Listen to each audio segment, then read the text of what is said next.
excited. I hope you all are excited. So let's go ahead and let's call up our one amazing, inspiring person. I think if I just start telling about him, then it's going to take at least an half an hour to just tell everything that he was doing. So basically, I'm talking about Kevisato Sana, and so to give a brief introduction about him, he is the entrepreneur from Nagaland, Northeast India, and also he is the founder of three ventures, not one, three ventures, and one of them is Naga Ed, which actually helps students to uh, to know what are the future work skills. Okay, and we also know that his session is based on that. So I think it's going to be a really valuable session. And also, talking more about him, he is amazing in developing strategies and system and processes for organizations which set new boundaries for them. And also, currently, he is working in RMIT, Melbourne, Australia. And previously, he also held amazing portfolios like strategy analyst and product advisor. Now, again, I'm telling you, if I go on, there is a lot to say. He is a real inspiration for me, and I know it's an inspiration for all of us. So let's not waste more time and invite Sir. And I respectfully, Kevisato Sir, I respectfully ask you to open up your mic and straight away go with your session and start it. So, guys, give Sir a really warm welcome. I want to see spam in the chat welcoming Sir. Come on, let's go ahead. Let's welcome Sir. Welcome, Sir. Beautiful. Thank you for such an enthusiastic welcome. Thank you so much for the welcome and the introduction. It's absolutely a pleasure to be here. I really want to start off by also acknowledging all of you for being here and taking these steps to help build a roadmap for your career with sustainability and contributing to our global village in mind. My understanding is part of the work of your organization is to help build global citizens and local citizens. So it's an absolute pleasure to come here and speak. I also have a presentation which I'll share. If you could allow me to share screen.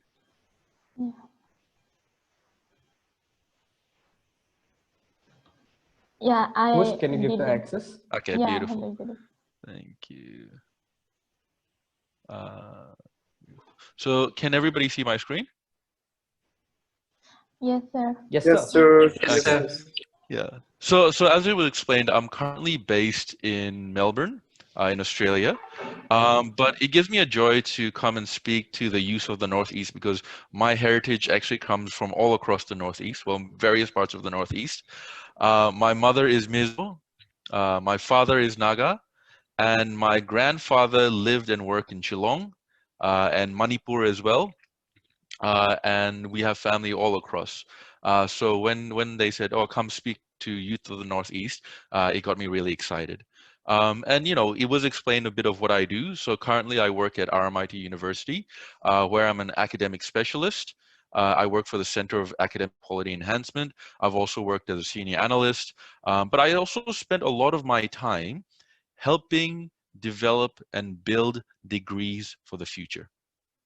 So the university will think and say, what are the skills, what are the work, and what are the jobs in 5, 10, 15, 20, 30 years? And if we want to fill those opportunities in 20 years, we need to build that capacity now. And so a large portion of my job was actually to see the industry trends, to see the workforce, how it's happening, and marry that with our internal capabilities to help develop new degrees. Things that people have never heard of. So we have degrees in blockchain. We have degrees in service design. So we're right there at the forefront of technology, building degrees for jobs that don't even exist yet. So as you can imagine, part of my job is really to do a large part of that research. And I really want to share that with you guys today and hope that it benefits you in your journey about thinking about the career that you want to have. So when I was asked to talk about the future of work skills, I came to think about my own journey and how work and skills have dramatically changed in my own short lifetime.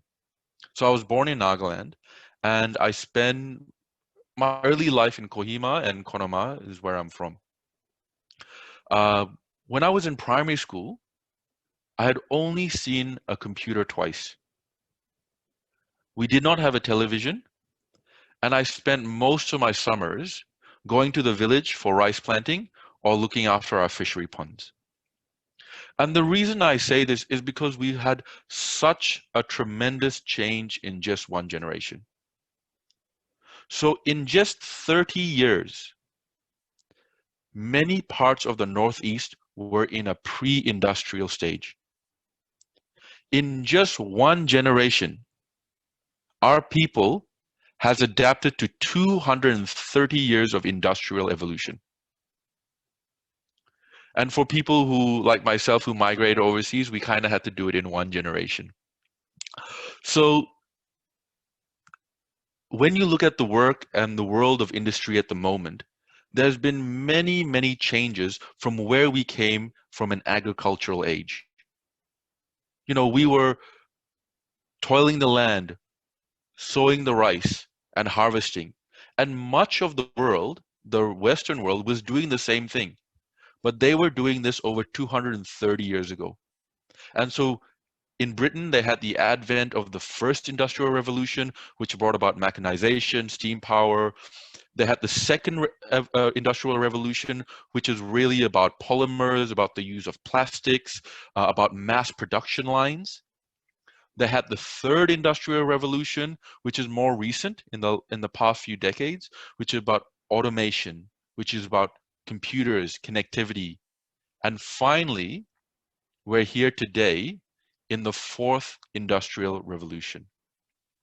So here we're talking about interconnectivity at every asset possible in a scale that we've never seen before. So Industry 4.0, unlike anything that's preceded before it, is about connecting the cyber and the physical. So everything that you do, what we call the Internet of Things, and the information that is collected from the real world is fed into the cyber world, and they have a symbiotic relationship. And we've never seen anything like this before. And for us, for my generation, we adapted to all of this in 30 years, in one generation, whereas people in the Western world did it over 230 years, what I was saying. So I think there's a lot of acknowledgement that we should give to people who have come before us, to our elders. I noticed that we have Nichite speaking later, people who have helped build the conditions so that we can really thrive in this fourth industrial revolution. The importance of this I was bringing up is because unlike anything before it, it's a mix between the cyber and the physical, which means that in the fourth industrial revolution, Industry 4.0, we can catch up within a few years to the rest of the world without having to go through all the pain that had come before us. And this is an immeasurable opportunity. So if we look at what Industry 4.0 looks like in the real world today, when we say it, companies today don't own things. They facilitate the exchange of information. So if we look at the biggest accommodation company in the world, they do not own a single hotel. If we look at the biggest taxi company in the world, they do not own a single taxi. And if we look at the biggest retailer in the world, they do not have one shopfront. So they have one thing in common that they're doing. They are facilitating the exchange of information. So what they're doing is they're bridging that gap between the physical and the cyber using a neural network. And so this is the world that we're going to be living in. And I say going to, actually, this is the world that we're living in. And so what we've seen is since 2000 alone, 50% of the Fortune 500 companies have disappeared, and another 40% will disappear in the next 10 years. 10 years ago, the top 5 largest companies were all oil and gas companies. Today, 7 of the top 10 largest companies in the world are in technology. So this isn't news to you, but is a reminder of the world that we're living in. And so how and what are the conditions we need to be in to be able to adapt to that world? There's some brilliant guys over at Deloitte, and what they've done is they've had a look and found the underpinning drivers of what is creating the conditions of our economy today, right? And so they've identified 35 drivers of change. Now, I'm not going to go through every single one of them. I will share this presentation, and there are links to all of these reports and all of this research available to you. But what I'm going to do is highlight a few of the drivers of change which I think are relevant to the Northeast, and a few of the drivers of change which we can leverage off here in the Northeast to help build our own economy and our industries. So the first one is about cloud computing and digitization. Basically, what it's done is it's created what we now call a free agent. So previously, what we used to have is what we call the company man. So a person who would stay at a single job for most of their career, they wouldn't move up or down. They would get a very, very stable salary, and they would turn up 9 to 5. And in our own state in Nagaland, I think a lot of people chase this dream of being a company man. In Nagaland, they wouldn't call it a company man, they'd probably call it a government man. So a person who is very satisfied just to have one job, to have that security, and to go on. As things began to change around us, and as we became more connected, as we become more globalized, we had the ladder climber. So this is something which we may not have seen yet in the Northeast, or we may not have seen yet in Nagaland in that context. And this person is dynamic, they're ladder driven, they're professional, and they want to strive to get that international exposure. But because of the conditions that we have now, what we have is the free agent. These people are mobile, they're flexible, they're individual, they have very different motivations. It's not necessarily money, it's more to do with lifestyle, it's more to do with satisfaction, it's more to do with relationship. But what this means to us is that it is changing the way that companies now hire people. So companies have adapted themselves to hire free agents. And free agents, because of cloud computing digitization, can be anywhere. They literally, that's in the term. And so what this means for us in the Northeast is that when you're thinking of a job, or when you're thinking of a career, you no longer have to think of yourself in a geographic region.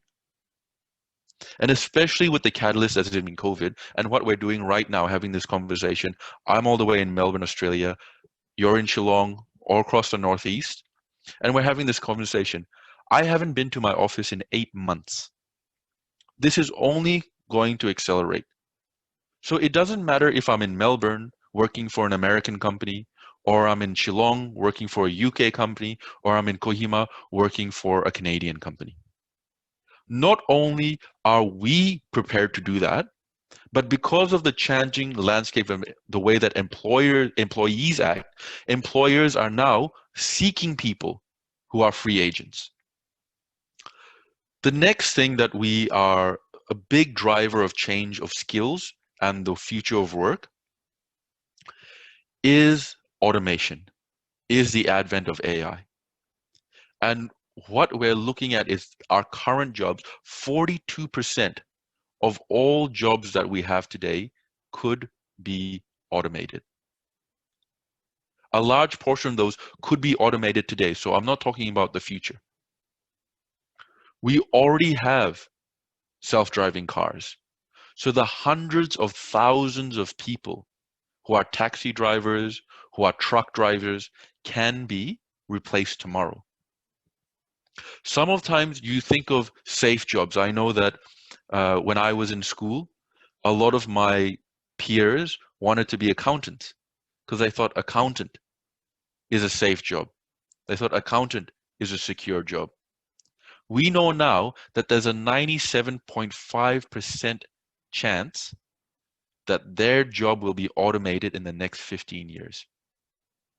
So if you're studying accountancy today, 15 years from now, there may not be a job for you.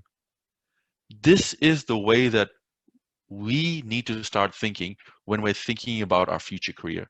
So again, there are some references here, but at our university, accountancy is actually the biggest degree. So every single year, we have hundreds of people registering for a bachelor's in accountancy. And now we have to go and tell them, you need to stop studying a bachelor of accountancy. You need to find another degree. We need to find a new degree. We need to find blockchain. We need to find service design. We need to find UX, UI. We need to find new things for you to study. Because if you graduate in 5 years from accountancy, then you work for 10 years. After that, there's not going to be a job for you. And so this is actually the state that we're living in, that we really start considering what the future of work is. The third thing that is really driving this change inside Industry 4.0 is the knowledge worker.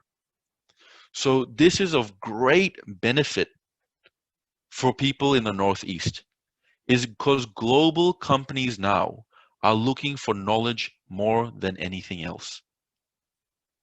So more than your labor, more than your sweat, they're looking for your mind and your intellect. And that is something that we can have in abundance. That is something that will not limit us. The physical environment that we're in will not limit us to accessing that. So basically, the knowledge worker is somebody who has a lot of analytical skills.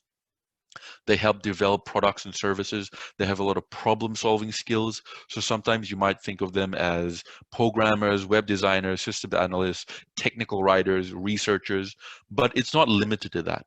Knowledge workers also come in specializations, such as pharmacists, doctors, but they are not just having their domain knowledge, but encompassing other skills and what we call future of work skills, which I'll get to. So basically, because of this huge change that we're seeing globally, all across the world, the automation, the globalization, people are no longer studying for an occupation. So in the world that we're living now, people will have 17 jobs across 5 careers. Gone are the days when you're an accountant, and you'll just be an accountant from the day that you graduate till the day that you retire. Nowadays, because of the huge disruption and flux in different industries, and you can see it happening all the while, people will translate in so many jobs and so many careers. And so what employers are now looking for is, what is your skill set? They're not interested that you have a bachelor of accounting, or you have a bachelor of business, or you have a bachelor of insert specialization. They want to know, what are your transferable skills from job to job? Because when you enroll and when you join the workforce, your job is going to change. Many of the jobs that are going to change, we actually don't even know. So they say something like 40 to 50% of the jobs of the future, we don't even know what the job titles are. And that's very true today. One example I use is social media manager. 10 years ago, there was no such thing as a social media manager. You can't go to university and study social media. Nowadays, at our university, we teach a bachelor of social media and communications. And I cannot imagine any single business in any place in the world who does not engage in social media. But if you went back 10 years ago, they couldn't even imagine what this thing was. And so basically that's the way that we need to start thinking now. When we're talking about transferable skills, there are a certain set of skills that employers of the future are looking for. These set of skills are integral to future-proofing your career, which means no matter what technological disruption happens in Industry 4.0, your job and your value to a company will be protected. So a lot of these skills are actually have a very common thing. It is something that AI, artificial intelligence, cannot replace. And that's what employers are looking for, because much of the work that we do today is going to be replaced. And that's right across every single sector. So in the same sense, I use, again, accounting as an example. 2/3 of all businesses in my state are small to medium enterprises. About 5 or 7 years ago, a new accounting software was developed right here in my state. That new accounting software matches all the payments and all the purchases and all the finances that goes through a company, audits it, and then sends it to the government tax office. That company has been growing. I've been watching it grow. It's called Xero. And it's gone all the way to the US, where it's been hugely taken up there, and all the way across Europe. Which means that as this company continues to grow and other companies then adopt this software, they no longer need an accountant to do their audits. They no longer need an accountant. They don't need a CPA to do their tax. So it's not something that I'm talking about in the future. I'm talking about in Australia today, in US today, in UK today, accountants are already being replaced by software. And it is, as we begin to digitize India as well, that is rapidly happening across as well. So another example that I like to think about is lawyers. So again, when I was growing up, being a lawyer was one of the safest professions you could be. Many of my colleagues wanted to become lawyers. What we're seeing now is that in the future, being a lawyer is no longer a safe profession. Much of the work of a lawyer is to disseminate legal information, interpret legal information. Much of that information is now being available online. So if you want to know your rights, if you want a legal system, much of that information. So that first part of the job of the lawyer about providing legal information, providing information about the law, is now already replaced. You can literally Google any law. Then there's a part of interpreting the law. The part of interpreting the law is starting to being replaced. So at the moment, they're providing experiments, small-scale experiments, where algorithms are now interpreting the law and giving out orders, which means that the entire process of you finding out what the law needs to be, being represented, and then being given a judgment on the outcome, that entire process has now been automated. It hasn't been gone everywhere, but for small scale stuff like a parking ticket, for small scale stuff like civil infringements, in many places now being replaced. So in the past, maybe you had a big infringement, maybe you had some issues where you need a lawyer. Today you don't. And so these things are occurring right across the sector. So much of the skills of the future is about protecting humans by doing what we do best and doing what artificial intelligence cannot do. So the first realm that we look at is in sense making. So what is the deeper meaning and significance of something being expressed? So when you're talking about uh, AI is really good at processing vast amounts of information, but most of it rule-based and most of it is binary. So meaning which that when you want to put things into context, artificial intelligence has a lot of trouble with that. And so if you're able to look at vast amounts of information and put that into context for people, you cannot be replaced by AI. The second one is that we already have software which is working on social intelligence, and some of you may have heard of the few experiments where they've let loose AI on the internet to speak to people, um, to learn about human behavior, to learn about how AI will interact with humans, to learn and grow. You may have heard of Google's DeepMind. You may have heard of the warnings against them. Yes, they're being deployed, but they have a lot of difficulty with social intelligence. They have a lot of difficulty interpreting human emotions and interpreting human motivations. So this is an area that the experts say that no matter how far our development is, the social intelligence of AI is far off.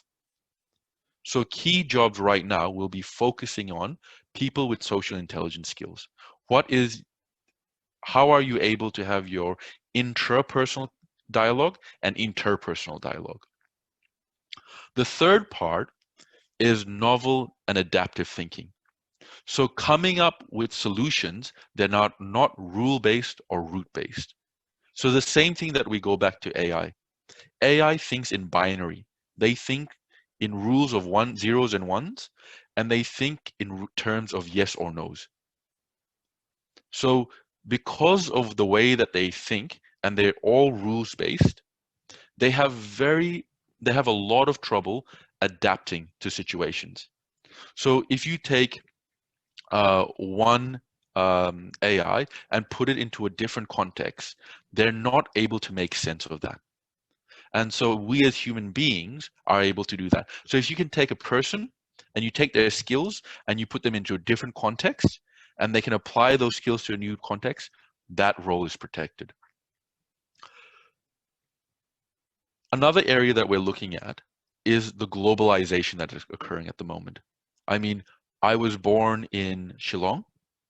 I spent my youth in Kohima, and now I work in Melbourne.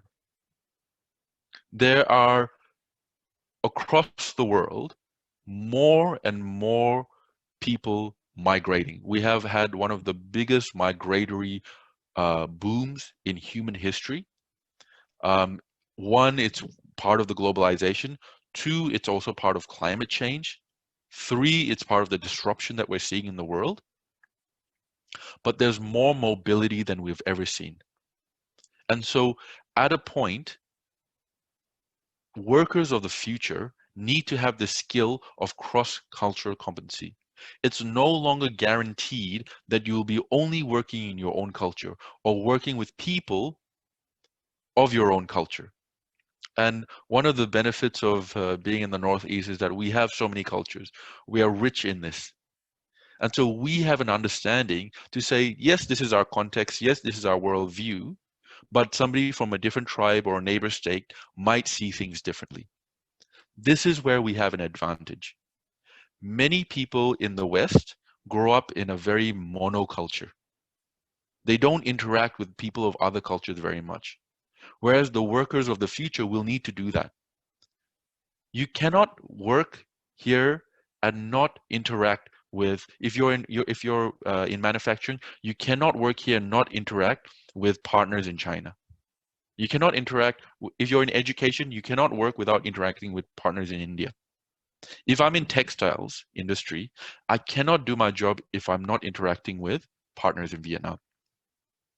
And so this slow trend of globalization and movement means that us as individuals really fundamentally need to understand other cultures and what their view is, what their norms are, and be able to work cooperatively with them. We have a great advantage here.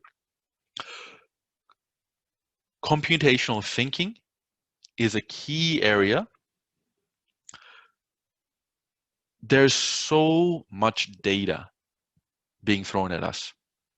In fact, now the term we would call big data is becoming such a norm. There's not a key job or industry that you will be working in that does not relate to data-based reasoning. It may not seem like that now, but as companies continue to progress, almost every single person inside the company, no matter what their role is, starts interacting with data feeding in. And data is how they make their decisions. So whether you're working in marketing, whether you're working in teaching, whether you're working in product, whether you're working in sales, data is so easily able to be collected now.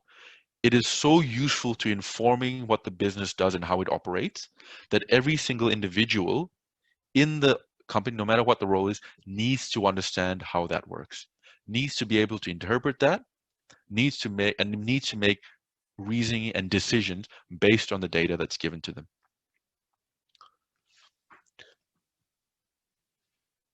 Other changes that we're seeing is about processing information. So right now, we need to be critical of the information that we're receiving. So we get information from Facebook, we get information from TikTok, we get information from LinkedIn, we get information from our emails, we get information from WhatsApp. There's so much information out there. Some of it is true, some of it is false. So in a previous age, you would have your source of truth. It would be the textbook that you're studying. It may be your teachers or your lecturers. And it might be the nightly news that you see on television. In the world that we live in today, none of that is guaranteed. And in fact, these forms of trusted media are no longer where you get your information. You get your information from a Facebook post. And so as this continues to progress, as new platforms come out, as whatever is going to replace Instagram, whatever is going to replace Facebook, as this continue, us as individuals are going to be able to very quickly discern what is true and what is false, what we can trust and what we cannot trust. So in the same way that you would look at a piece of writing, at an essay, and you would ask for its sources, or you would see the way that it's structured, you'll need to see a video on Instagram or need to see a video on Facebook, and they will be telling you some information, and you need to be able to decode that, say, is this information truthful and factual? I need to be literate in new forms of media. Because of the way that we're going, we can no longer be only in one discipline. So for example, we may say that doctors are very safe. So my sister is studying to be a doctor. Actually, is a doctor now. She's studying to be doing surgery.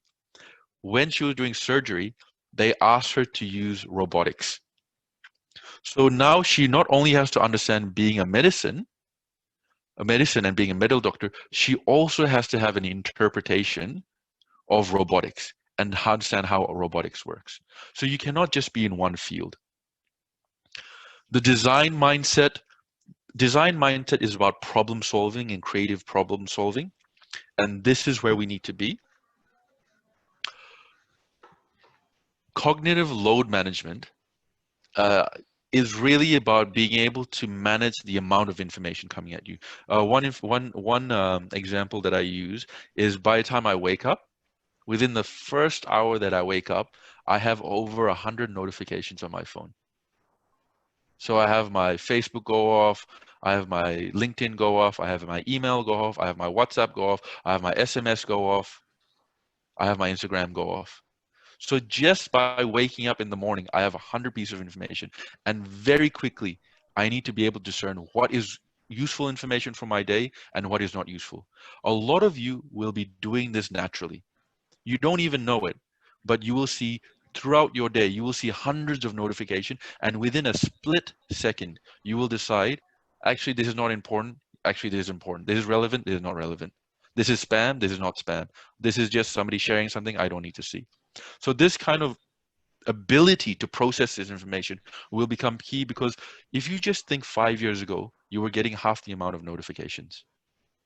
And if you think 10 years ago, you were receiving 1/10 the amount of notifications that you now receive.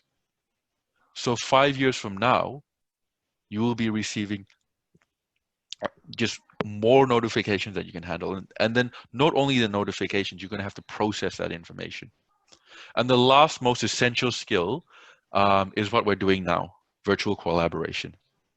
This is going to be key for us, because in a globalized world, especially with the advent of COVID as a catalyst, people are connecting in ways virtually that we never thought possible. People are working together, people are collaborating together, and this is an actual skill. How do you be productive in a virtual world? How do we work together without sitting side by side in an office?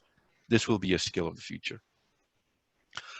So when we talk about skills of the future, what's occurring now is there are many, many jobs out there that are applying and using the future of work skills.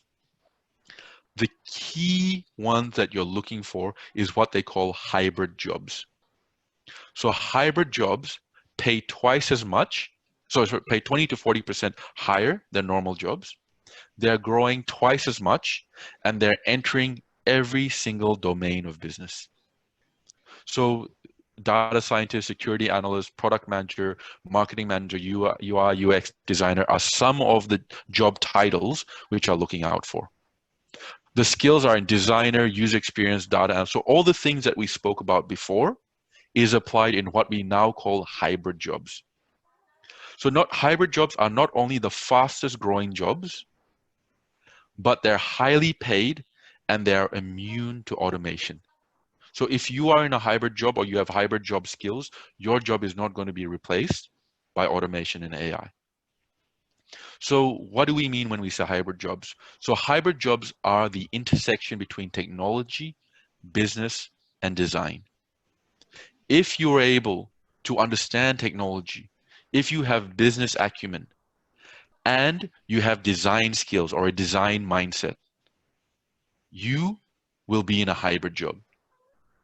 So for example, you can see here that in 2012, only 14 occupations asked for hybrid jobs, hybrid skills, or hybrid job. Asked for creativity. So creativity being one of the hybrid skills. By 2015, 24 occupations asked for creativity. And these were a lot of tech-based occupations, so you can see the titles there. By 2018, 35 different occupations are asking for creativity as a skill. So to prepare yourself as a hybrid worker or prepare yourself for hybrid jobs, you must develop digital tools and digital technology. You must have a comfortability and understanding of that. So if you're a marketing manager or if you're working in business, learn some code. Learn SQL, learn Java. If you're human facing, you're not in the technical back end, learn some technical skills. Vice versa. If you're a BDM or you're facing other people, learn some technical skills. So you must be comfortable with analytics and data. So what we went with before, that data analytics is going to affect every single job possible. And so we must start becoming comfortable with that. So every single one of the high paying jobs of hybrid jobs requires the facility of analytics and data. So this is customer service we're talking about, healthcare advisor, sales professional. So these are jobs that you don't think require a data analytics skill. Once you start adding data and analytics as a skill to that job, your salary immediately goes up. Sorry, I have somebody in the background. Um, you, Yes, sir. So, it's Korobi. Korobi, can you just turn off your mic? yeah. All right. Thanks for that. You, Yes, sir. you must understand the fundamentals of business. So you need fundamental business and management skills. So jobs that include business management skills and process experience have an average salary premium of 19%. So you will get paid 19% higher in your job, no matter what it is, even if it's in healthcare, if it's in hospitality. If you have business management skills, you're getting paid on average 19% higher than your counterpart.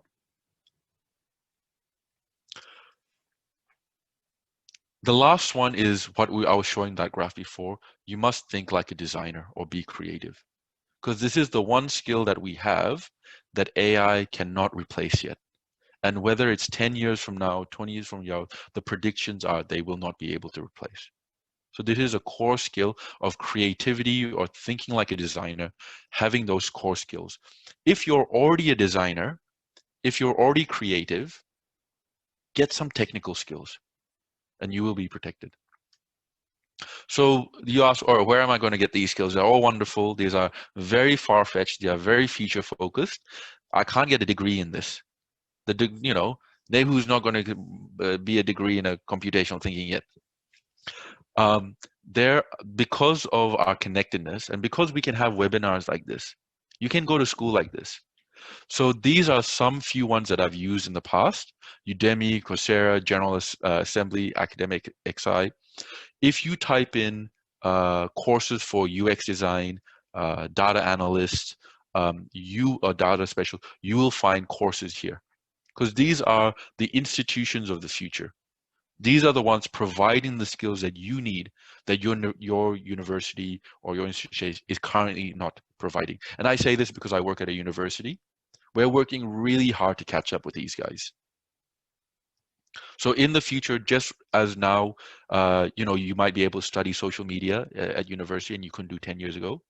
The skill sets and the courses that they're providing now will become stock standard in a university. So if you study these now, you will be studying what universities will be delivering 5, 10 years from now. So once you get these skills, you think, that's absolutely fantastic. I've got these skills. What am I going to do now? Again, because of the advent of globalization and mobile work, companies are increasingly seeking virtual and globalized workers and collaboration. So here are just a few of the ones that I've used and the ones I've seen, where you can, if you're a UX designer and UI designer, and you're good, or you're a data analyst and you have these skills, and you go into one of these platforms and you say, I'm looking for work, people are starting off with 1,000 rupees an hour. If you're expert in your field, you can charge 2,000 rupees an hour, even more. And this is a very, very viable salary, because people here, and I've seen it, are not as concerned about where you are located geographically. That's what I was saying. So if you are sitting in Shillong, if you're sitting in Kohima, if you're sitting in Guwahati and you have these skills and you want to put yourself on a global market, there are companies, there are individuals who are looking for people with those skills. So basically, just wrapping up, I really want to provide what are the skills of the future, why is it changing, what is Industry 4.0, what's happening, what is the disruption occurring, what are the skills that we need, how do we get those skills, and once we get those skills, how do we go and find work. I also wanted to wrap up because one of the things when I saw this occurring is that somewhere in the Northeast or somewhere in for where I'm from, Nagaland, needs to start providing this. And so this year I started an organization called Naga Ed, which really helps, which is future focused and providing practical skills to get young people ready for life and work. And so we're in the case of building this. What occurred to me was every couple of years, I go home and we have a family gathering. Over 100 of our cousins and aunties and uncles come to my father's house, and we have a 3-day camp. And we play games. We these are all my nieces and nephews, and we teach them skills. And it's kind of like a Bible camp where we have games and everything, but it's just our family. And this was last year. One of my nephews, it was late, and he came back, and he was very frustrated, and he was quite upset. And so I said, Leto, why are you upset? What's going on? And he said to me that he just graduated from his Bachelor of Arts. And he said to me that no matter how hard I study, no matter how hard I work, I will not get a perfect grade. There are people I know who will get the exam papers before they sit the exam. And so I can be a very smart student, and he is very bright, and he can get a great score, but I cannot beat those people who will get the exam before and be able to memorize that. And even if I get a great score, I will not get the job. Because in our system, those people who got the exam papers first, they have the connection. They have the family name, and they will get the job. And so he was so upset about it. And so when I thought about this, and when we look at what is occurring at the world today, he no longer is in that situation. Because he is very bright, and if he gets those skills, there is a global marketplace that will hire him. So he no longer has to be confined to those conditions in Kohima where he cannot get a job. And there are avenues for him. So when I thought about this, about my nephew, and so we said, what can we do to help? What can we do to make people ready for the future of work and life? And it's not just about providing the access of what's happening. It's about opening up and say, we are part of a global village now. I am in Melbourne talking to you in Shillong and across the Northeast, wherever we're having this conversation. We are now part of a global work. And so if you want to be ready for the future and have future of work skills, you need to start thinking in that global context. So that's really, I want to close there. My details are there. That's my email address if anybody wants to contact. I will share this presentation with the organizers, and each of the slides has a reference. So if you want to delve deeper and read those reports, read that understanding, see the evidence of what's happening in the world today, every piece of that information I'll share and will make available to you. So thank you for your time. And I'm happy to open if we have any quick questions at the end. All right, sir, that was really fantastic. Thank you so much, sir, for sharing this valuable information with us. And basically, I think you just gave us a roadmap to how to proceed with our future. And that's really valuable. As also I was saying that the topic that you have chosen is really amazing, but it was so interesting to see all your the years of research and study that made it possible. And I think this is a very remarkable job that you are doing, and sharing it with us, it's real value. For me, this was a very important value for, Thank you. to be honest. Yeah. All right, so let's just go ahead with questionnaires, guys. But beforehand, if you really enjoyed or if you really found it valuable, then please spam it if you like it. If you got real important things to learn today, or maybe I think for a lot of people it would be like a different direction of thought process as a whole. So whatever it is, but if it is something that you got today, then make sure that you're spamming what you felt today. Come on, let's show some love to sir. Hello, sir. It was a very Hello. nice, interesting presentation. I have Thank you. a really, you were talking just now about moving out of our comfort zone and then going global, right? So we have Yeah. this in Nagaland, in Northeast, East, especially we have this conventional method of earning where after graduation everybody is forced to give exams or be a teacher Yeah. and stuff like that. So we've never really moved out of our comfort zone. We are in the old system where Mm, we've never gone to an you know a new system. So what would you say to these people who have been living in this conventional method where they have to give exams? What would you say on that to be to expand themselves into the future? Because we know that there is a world beyond doctors and engineers and stuff like that, right? So what mm. would you say to those things, like your opinion, your comment? Yeah, I think it really begins with understanding who you are.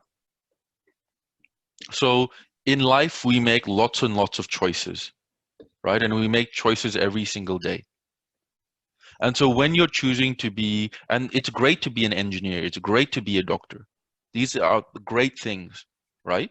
Mhm. Uh, I think what it comes down to is understanding who you are, where you come from, and what your motivations are. And then making sure that's aligned with where you're heading. So sometimes we enter and we go into these things blindly, and we think it's and without critical thinking, because it's a path that's been laid out before us, and maybe sometimes not of our own choosing. And so for time when you're graduating and you're making decisions about your future, I would say take the time to reflect on who you are, where you're going, and what you want to achieve. And really think, and that is also being about critical, because I hope people do that, or else they might not reflect and do a bachelor in accounting and not have a job in 15 years. Uh, but I hope that answers your question. Yeah, very much, sir. Thank you so much. All right, sir. So we have another question by Izan, and I don't know where he comes for that, but the question is, what are the most critical exchanges, sorry, critical changes that Yeah, I think one of the key things, and the Nichite who's speaking next might cover that. So I did my master's in entrepreneurship and innovation. And the entrepreneurial mindset is something that I found most useful in adapting to the future world. Part of that mindset is about adaptability and resilience. So I think one of the key things that we will need to understand is letting go of a fear of failure. So in our cultural context, being wrong and failing is linked to shame. But in the real world, in real progress, there has to be failure. There has to be points where you're wrong. And that's how you grow. So something that it's maybe it's not something that we take with us, but it's something that we let go. And being able to let go of that fear of failure and also accept that I am going to fail. When I started my first business, and when I have my any project that I start, I go into it and say, look, Kevisato, it's okay if you fail. What do you take with you what you learn when you fail? And when that is lifted off my shoulders, such a release. I'm able to be creative. I'm able to be funny. I'm able to joke. The pure pressure, for many people, and many people who sit exams, they cannot. It's very hard to overcome. But if you say, hey, more blood starts rushing to your brain, you're able to think clearer. So maybe not so much what we take with us, but I would say let go is fear of failure, or even walk in and say, hey, I'm going to fail, because that's a good thing, because I will learn from that. Mm.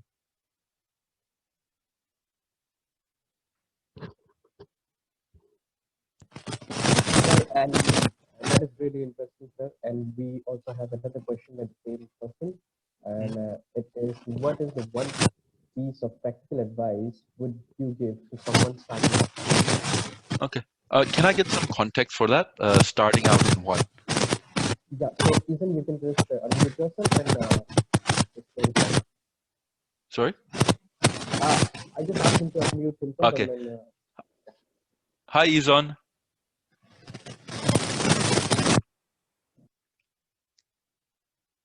Is this starting out in your career, starting out in your...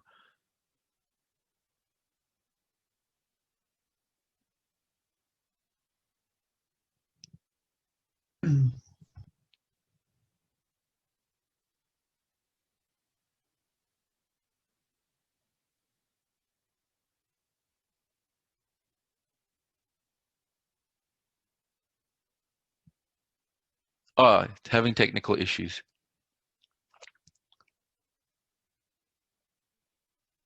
That's right.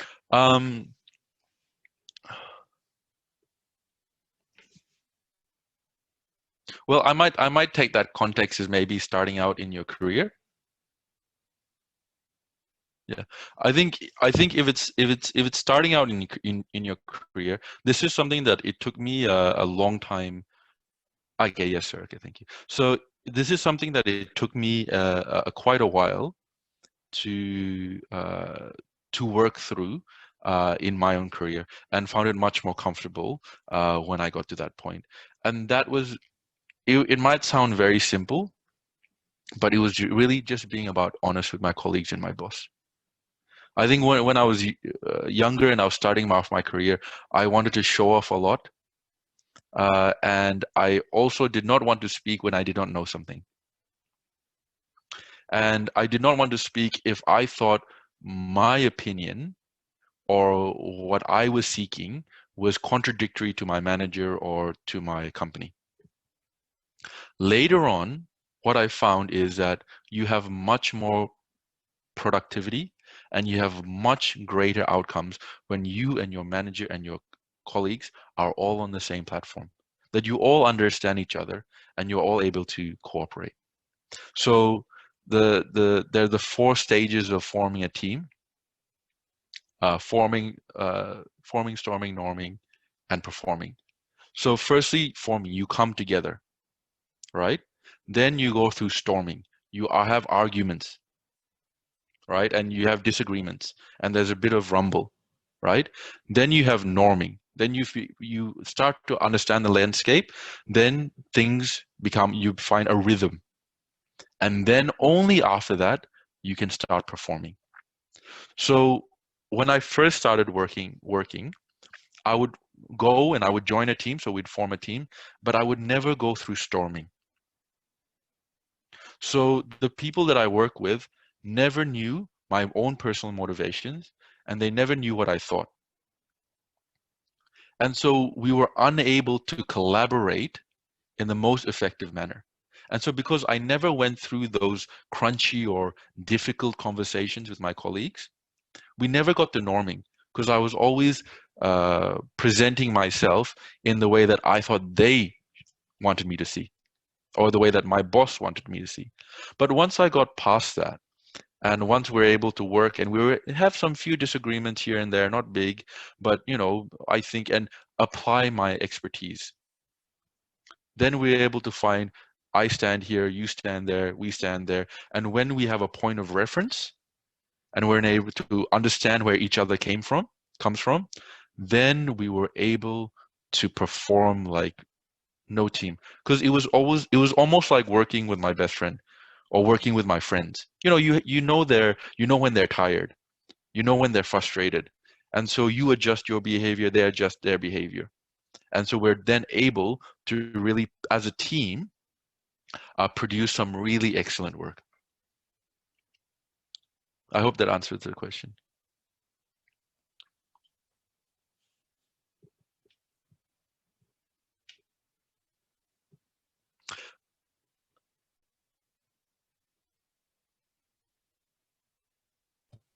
Okay, sir. So we have another question, but we are Yeah. short with time. So So what can be done? I think you can take the question, sir, very shortly if possible, sir. Okay, I'll take it very short. What was the question? Yeah. So the question is, sir, do you think that entrepreneurial mindset is a skill that can be learned or is something Oh, ascribed by birth? yeah, yeah. Okay. 100%. And Sorry. there's more to that, sir. And what, according to you, would be the first thing to unlock success and happiness? Okay, okay. The second one is very hard. I'll go with the first one. That's the easier one. Entrepreneurial mindset 100% can be learned. 100%. It is not something that you have at birth.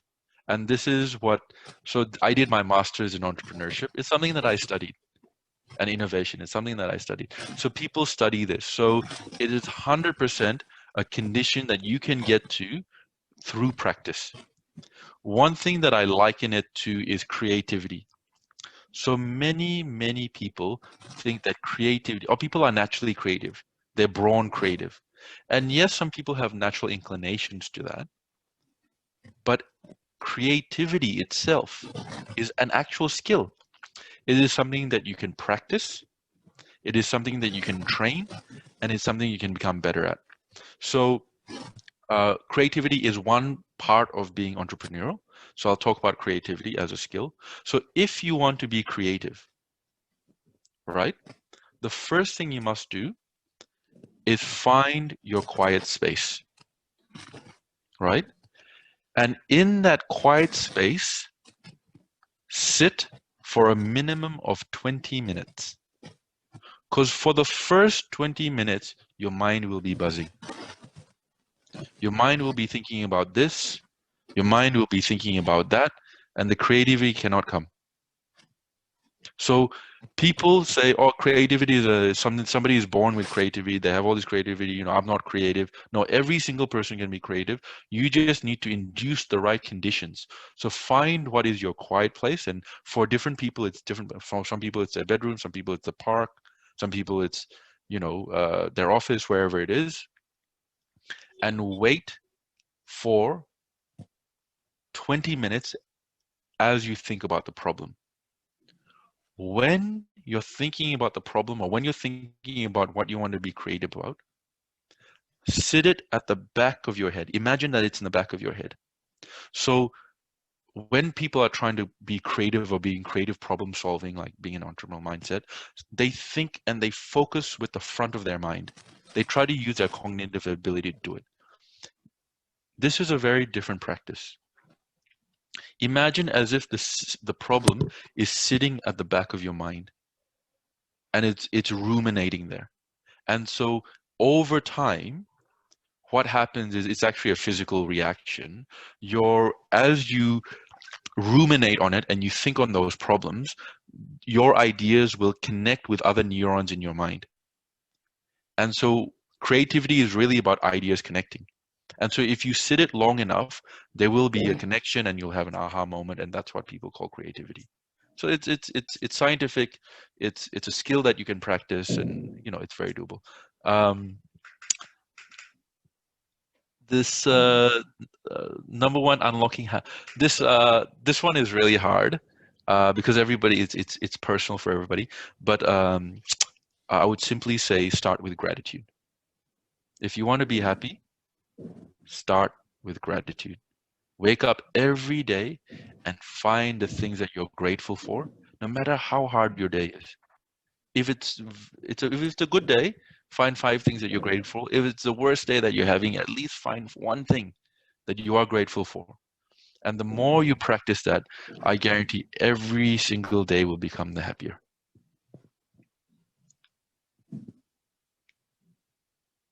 All right, sir. So, okay, sir. So, basically, I think there will be more questions coming. Yeah.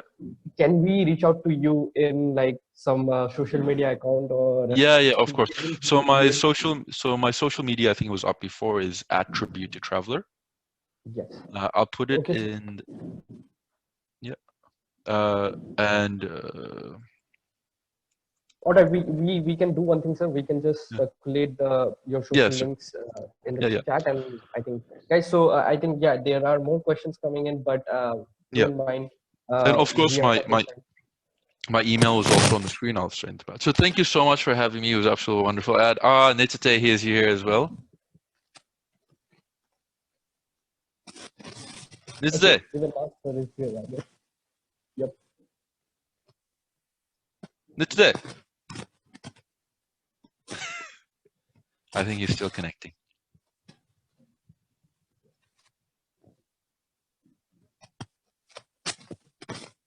I guess still connecting, sir. But still, sir, thank you so much for. Thank you so much. It's really a privilege to have you out here, and these valuable information are something that even like for me, I didn't get a direction as such, but I had to figure it out. And yeah, I can resonate with the things that you were sharing. Like I am in a creative process. Like I'm doing some creative services. So whatever you have said, like this is something I can totally resonate with you. Like this is like practically I'm doing that, and it's really giving me those like the actual solutions, like the person asked about, like how can we be in that creative mindset. And yeah, definitely for me, like music or walking quietly Yeah. alone, and that gives me like a total, takes me in a different zone to actually Yeah, think yeah, and exactly. process ideas. So yep, sir, thanks a lot, and this is really valuable again, and it's a privilege to have you again. Thank you. We are hoping that we will be organizing more such events, and we'd like to see you again, sir. Yeah, please give me a call. What I'll do is I'll email this to I'll email this presentation, and if anybody, because the research is in there. So what I did was I did a very light touch. So each of those slides has a research paper that is like 30 pages long behind it. So if anybody wants to investigate further, at least some of the links and resources are there. Surely, sir. That would be really helpful, sir. Thanks a lot Okay. again, sir. Thank you so And much. guys, so sir, please say thank you, sir, and you can give him a really warm goodbye, and would really like to have him again. I think at least I would. Yeah. Surely, sir. So thanks a lot. Thank you. And Zaren, you can totally take it forward from here. Yep. And it's really good to see you back. Thanks, sir. Thank you. Hello, thank you so much, sir. That was a very insightful talk, and I hope that every one of you listened thoroughly, and I hope that you guys will practice and remember the comments he said and put it into practice into your life and your careers. Okay, so next up we have our sponsors who will be giving a talk. So if we can have the slide, please.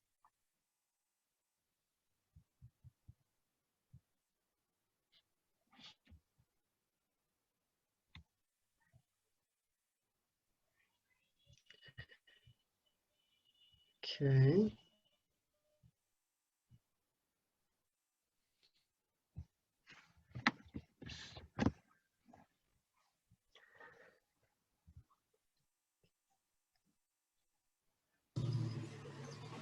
All right, okay. So first up, we have this amazing lady, Edie Dowley.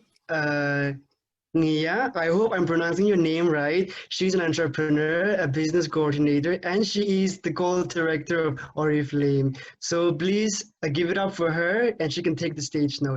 Edie, please take the stage.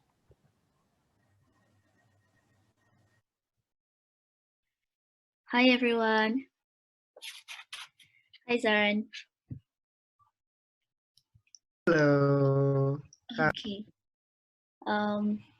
Thank you so much for this opportunity. First of all, actually, okay, I hope you can all hear me. I'll be taking like just 5 minutes, and I'll be very, very quick.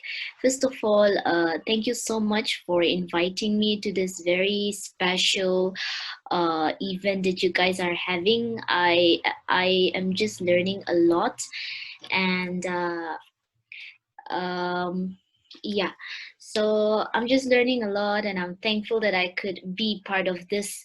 First of all, I'll just give a quick intro to myself. Like Zaran has already said, I'm actually doing network marketing, and that is in Oriflame. I am currently a gold director, and I have a team of like 2,500 people all over India, and that's how we have been functioning. This business of mine, it has been running for like 2 years and a little more.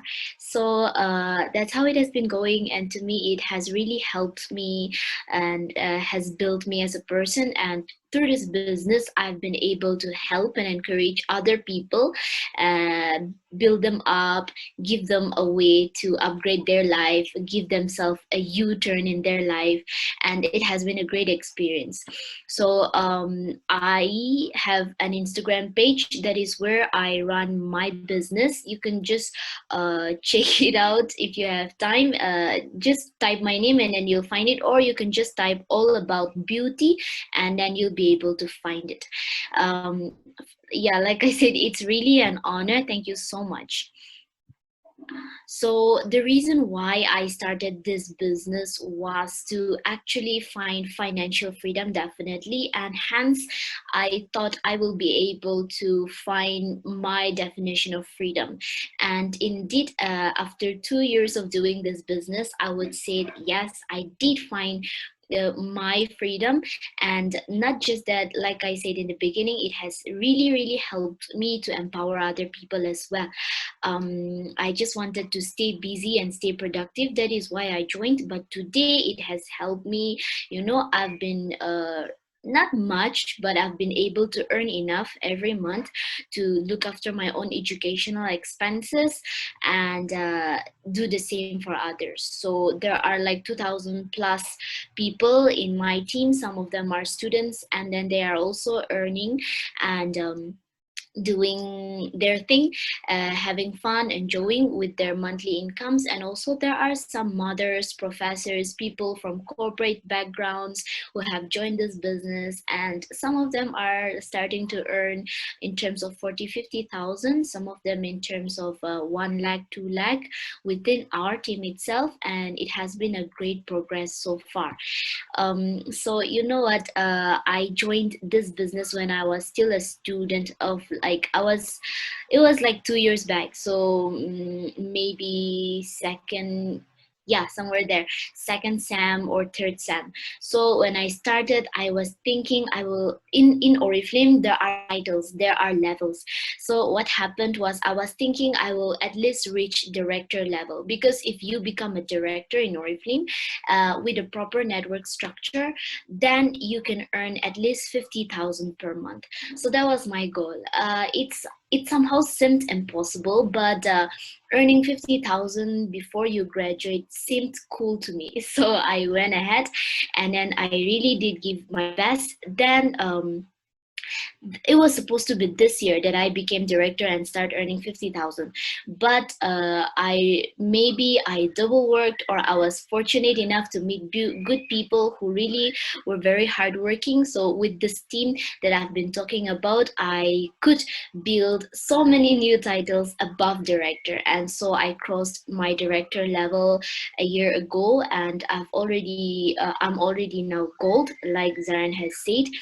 It will not make sense to you guys, but director 50,000 approximate, then gold are people who can earn in terms of 6 digits, and then comes senior gold, sapphire, then diamond. So I have been able to cross all these levels and start my diamond. So I am hoping I will be able to complete my diamond, and if you reach diamond, you can earn like 2-3 lakhs per month, which is a dream come true to me, for someone like me. And my goal is now to help other people do the same. It has been a great experience for me, so I want to help other people do the same as well. And my team is currently #1 fastest growing team in all of Nagaland, and also one of the fastest growing team all over India and Asia as well. So that's it about my business. And who can be part of this business? Anyone 18 years and above. You don't need any qualification. Like I said, we have some mothers who are illiterate, we have office goers, we have professors, corporate backgrounds, all sorts of people, students. So if you guys are interested, you can get back to me on Instagram at allaboutbeauty, and then maybe we can talk it out as well. So thank you so much everyone for your time. I just wanted to take 2 to 5 minutes to just introduce my business opportunity to you all. So if you guys are looking for a way to be financially independent, to have fun while you are studying, and upgrade your life a little bit, then you can always get back to me. Thank you so much everyone. Thank you so much, Edith. That was very insightful. It was a very huge, amazing comment that you gave out there. I would just like to ask you one question for all the attendees here. Everybody wants to be financially stable at the end of the day. And then I was asking a question to Sir Kevisato earlier that we have this conventional method where after graduation, everybody has to give exams, right? So now, no doubt those things are very nice, but at the end of the day, we have to be financially stable. So with your business, what would you say to the people out there in general that to join a business? Yeah. Um, to me, according to my point of view, I think, yeah, like those finding a job, all these things, I think fine.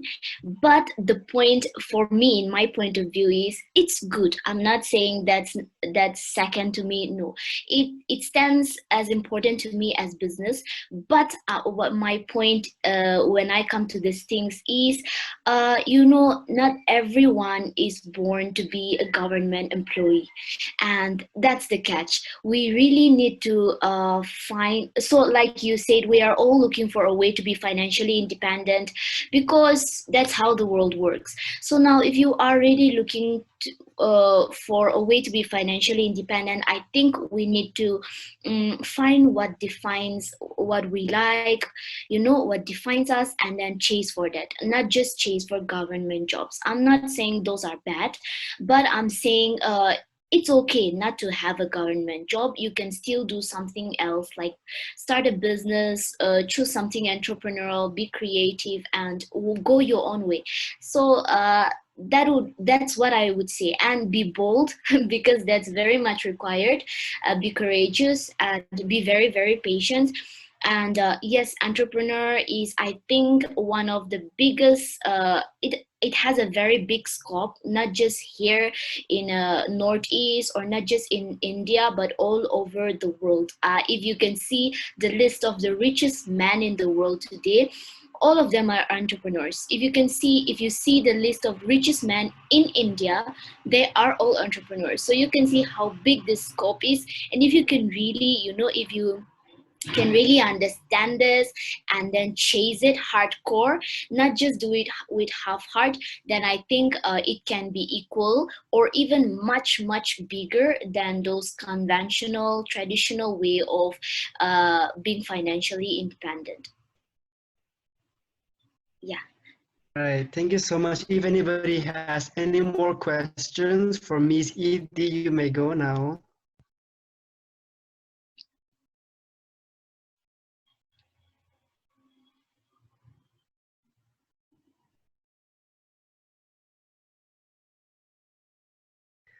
All right, I guess nobody wants to ask, but I'm sure they have been very, I mean, I hope they have been listening because you have been very insightful. Thank you so much, Miss Iti. We are so glad that you joined us today, and we will take away what you have said and we will put that into our practice. Thank you so much, Miss Iti. Thank you. Thank you. All right, thank you so much. Okay. Abhijit, you can take it away now. All right. Hello. Can you hear me, guys? Yes, Can you hear Abhijit, me? yes. Yup. What about other people? Yes, sir. Amazing. Cool. So right now, I think we are going to move ahead and introduce our second speaker for today, and I'm very honored to actually invite sir, and I'm very honored also to have him here. All right. So basically, talking about Sir, uh, you know the name, right? It's Nichitedula, and I know him. Like I have heard his name from before, and he's the CEO and founder of Entrepreneurs Associates. Also, he has won Social Entrepreneur of the Year in 2016. He is also a part of Schwab Fellowship and Ashok Fellowship. Okay, and currently, I guess he is the member of Niti Aayog. So, also, he has a vision, and that vision is like to make Nagaland successful, or to be honest, sorry, I'm putting it wrong, to make Nagaland sustainable through local entrepreneurship, and which is really amazing. So it's my honor to call you, sir. Please unmute your mic and let's just give him a really warm welcome. And sir, you're ready to start your session. Thank you, Abhijit, for the time and for the warm introduction. I hope uh, you all can hear me. My network is not really great. It comes and goes. So uh, in case you can't hear me, let me know. If you all can hear me, I will go ahead with my discussion. Yes, sir, we can hear you loud and clear. Great. So it was good to listen to Mr. Sato, and I thought what he presented is really relevant to a number of our young people who are uh, attending this conference today.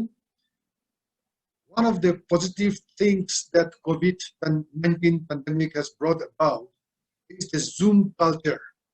So today, instead of me going to Shillong and talking with people from Meghalaya, people living in Shillong, you can actually log in and we can discuss in this manner. So I think COVID-19 pandemic has been very good because it has saved my time, it has saved your time, and it has made things possible for us to interact, though we are not in the same place. So it's like some science fiction movies happening before us, fast forwarded because of COVID-19 pandemic. So it was great listening to Sato from Melbourne, and I do agree that we need to really look at the future skills. And what he said about the intra-social skills, I think such skills are readily not available in societies like Australia or in European societies, or for that matter, in a lot of developed societies, including developed societies or highly developing economies in Asia. Whereas a society like what we so-called the tribal society, some people understand tribal society in a different way. For us, we understand it differently. The policymakers understand it differently. The colonial rulers' definition of tribal is different. What we actually live today is very different, but we live in a very close community-centric environment. And therefore, for us, we have absolute advantage when it comes to intra and inter-social skills. So when I have been asked to speak on challenging the mindset, the status quo, and to talk about the entrepreneurial mindset, I want to share with you today, number one, the family and social mindset. I do not know how you have been raised up when you were kids, because I gather that most of you are below 25 years of age. I am 48 years now. And so 45 years ago, before we went to kindergarten or when we were still in our primary education, our parents would teach us, go to school, study hard, get good marks, and become a government officer. And they add the last sentence, and you shall live happily thereafter. But they would tell us, if you don't study hard, get good marks, and you fail, you know what will happen to you. You will come back to our village, you will look after our pigs and cows, and you will work in the field. So a small boy or girl who is 5 years, 4 years, have already understood the framework of success and failure. Success means getting a government job and becoming a government officer. Failure means looking after our fields, cultivating, looking after our pigs and cows, and therefore nobody wanted to be a failure. So in Northeast, particularly places like Nagaland, Manipur, you will find veterinary doctors struggling to get government jobs, but not even one willing to take up livestock business. You will find people in agricultural studies. So you will find agricultural graduates struggling, writing exams to get government jobs, but none of them, you will find them, not none I think, but you will find very few of them actually wanting to develop an art orchard or working in the fields or taking up fruit or trees or vegetable nurseries. Because our mindset, our framework of success is government job, and our framework of failure is working hard or doing business. Now this is changing. At least for Nagaland, this is changing. Entrepreneurs Associates have been around for now. We have changed or challenged the mindset. But I want to start when we talk about challenging the status quo. Challenging the status quo starts right from family, school, college, and society. But more importantly, it is in this box, the computer box above the shoulder, is where you need to really challenge the status quo.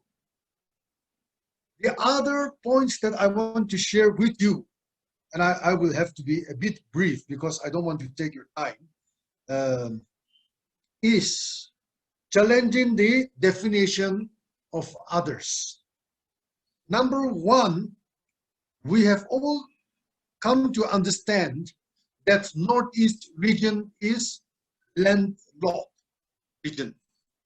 I keep on saying that Manipur and Nagaland are not landlocked states, but they are land-linked states.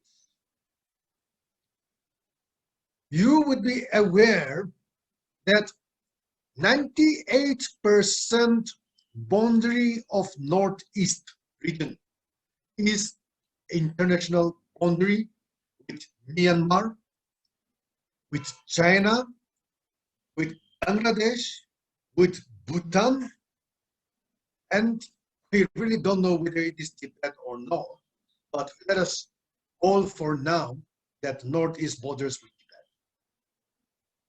Tibet. So, and with Bangladesh, I think I've mentioned Bangladesh. Now, if that is so, then only 2% of the international boundaries is linked with what we call mainland India.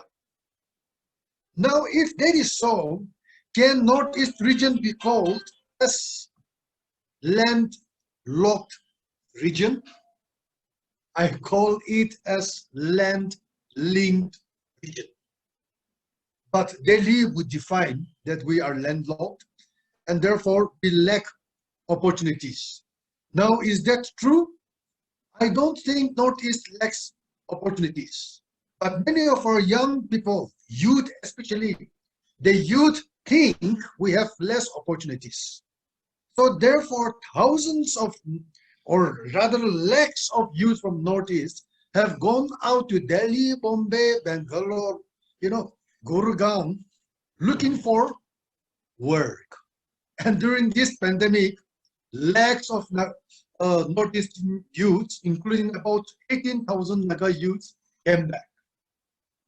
Whereas literally millions of people from mainland India believe that there is opportunity in Northeast and they run business houses.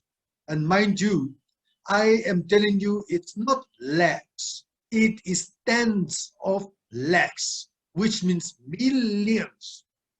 If millions of people from mainland India come and settle in Northeast India, thinking and knowing and creating that there is opportunity,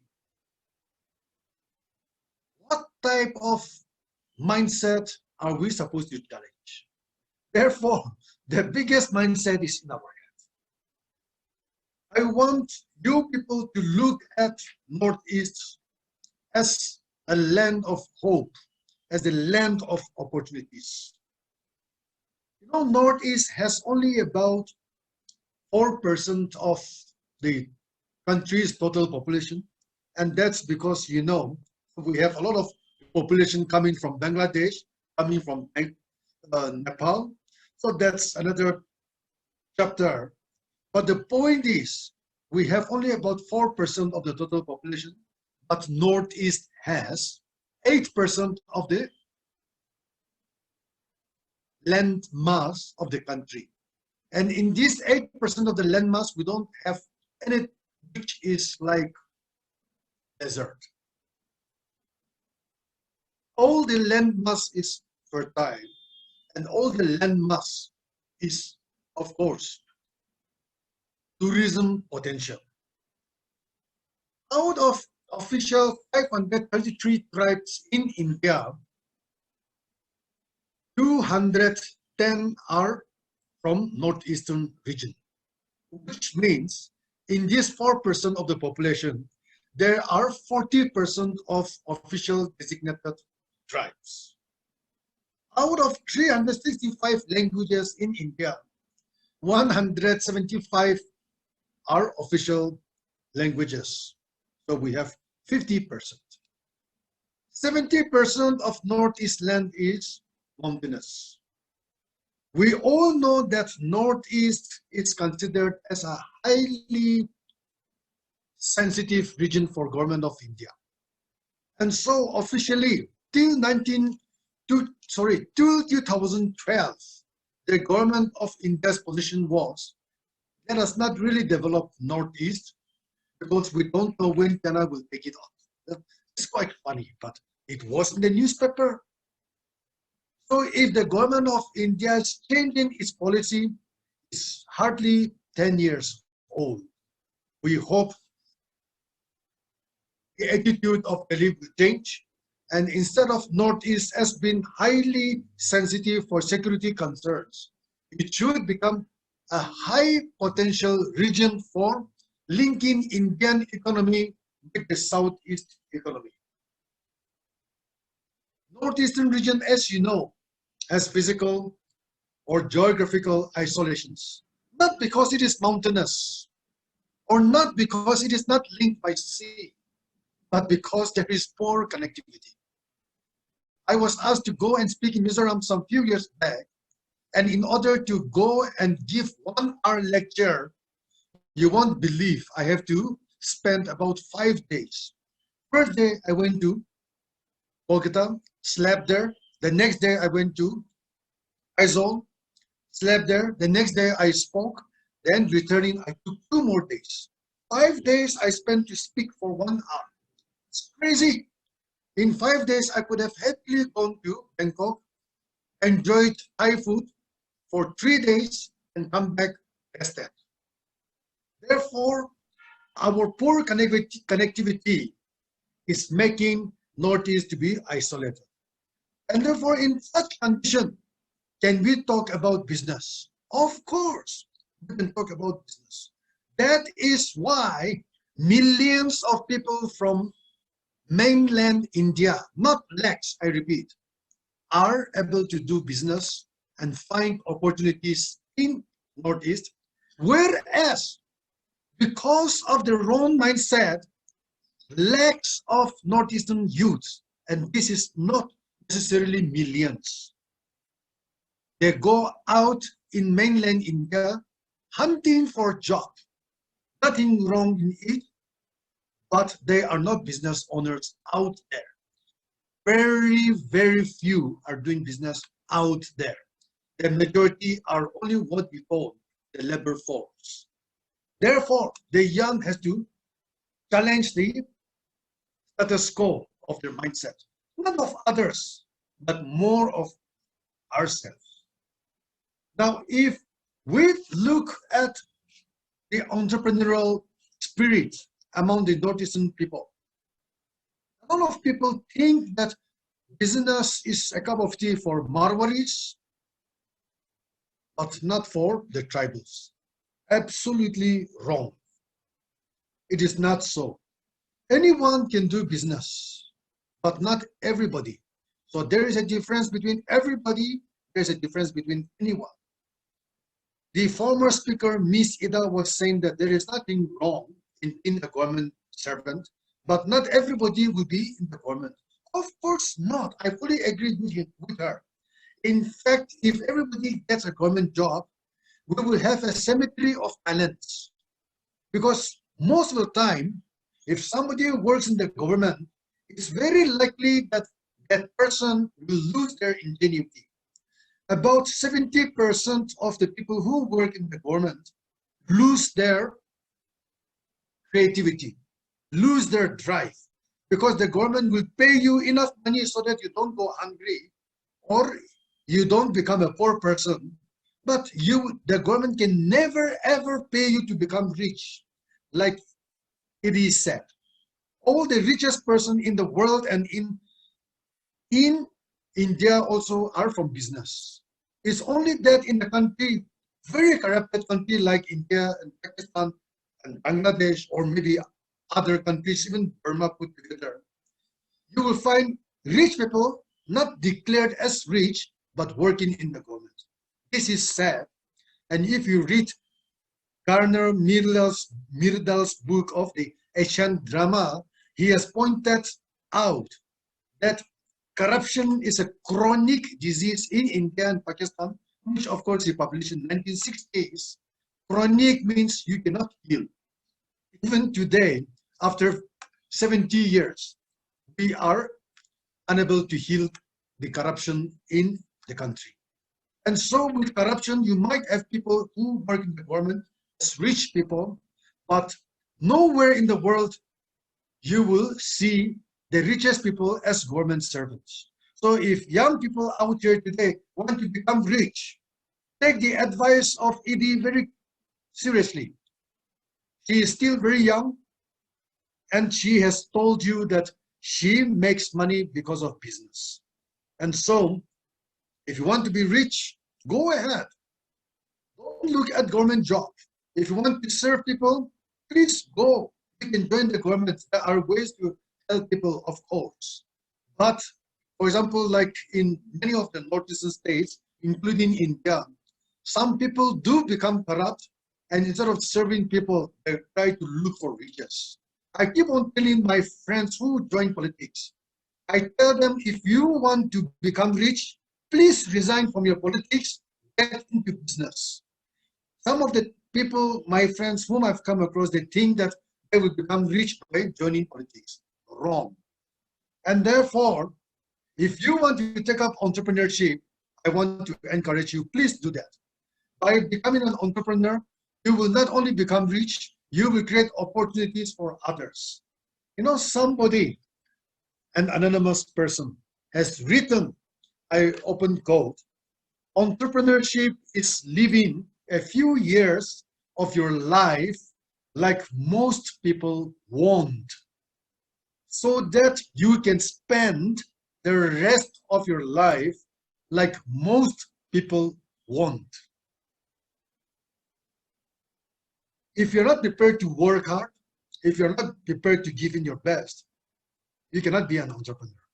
But if you want to give in your best, work hard, and achieve, then you will live the rest of your life, like most people will not be able to afford.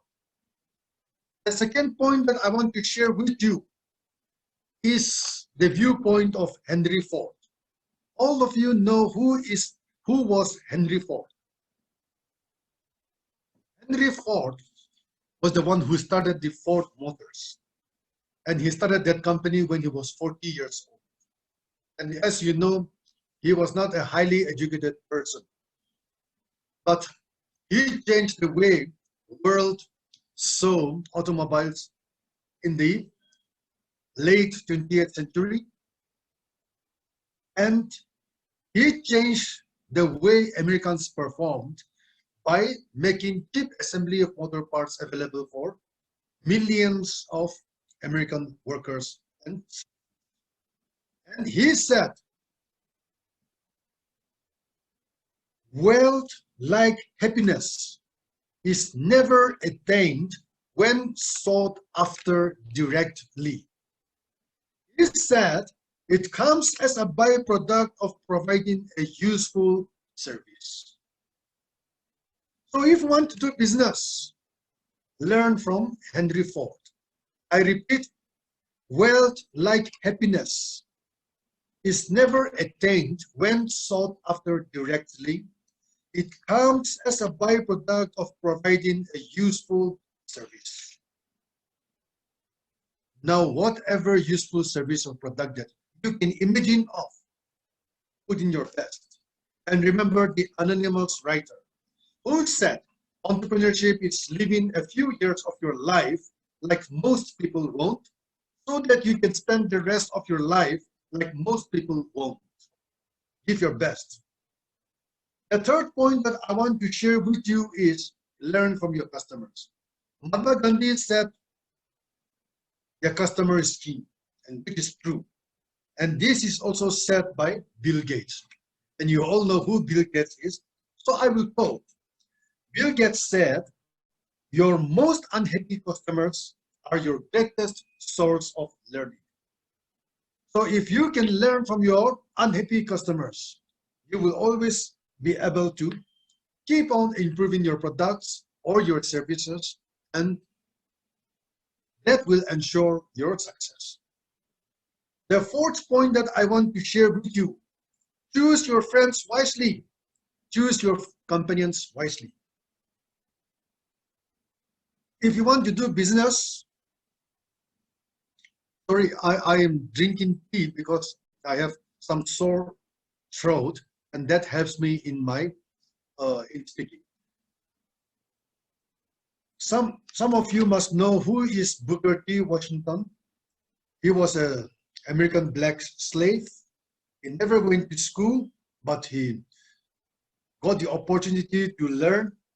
And one of the stories was when he got the opportunity to work in one of the schools, was that a lady told him that, well, you can work here if you can dust the room properly.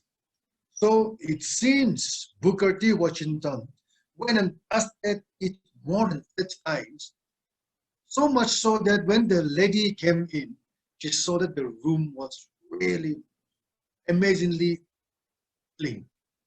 And that's how he got the job and started reading. And he became the epitome of somebody who succeeded, even though a black slave. No? So he said, associate yourself with people of good quality, for it is better to be alone than in bad company.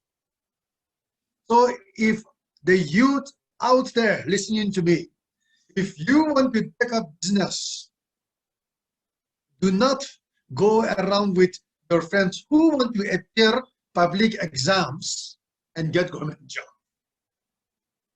You better hang around with people who want to do business, and you seriously have to listen how these people are creating money, how they're making money. Choose your colleagues, companions wisely, and associate with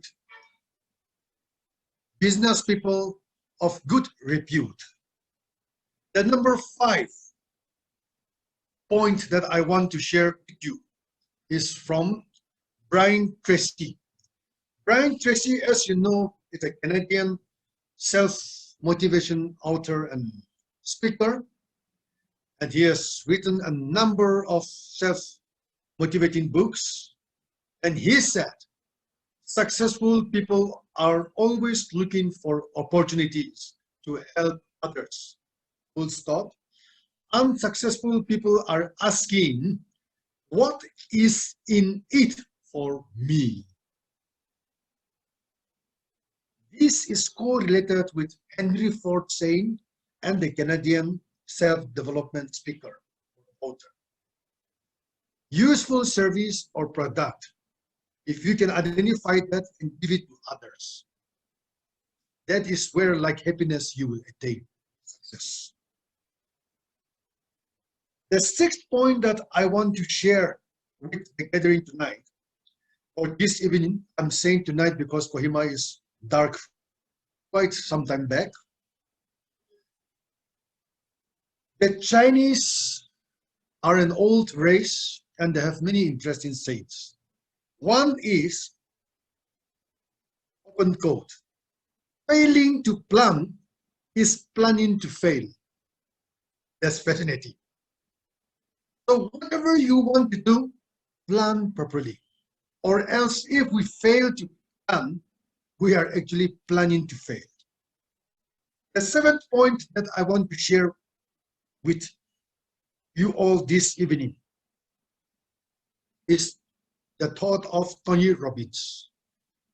You all must know who is Tony Robbins. Again, another motivational speaker from America, from USA.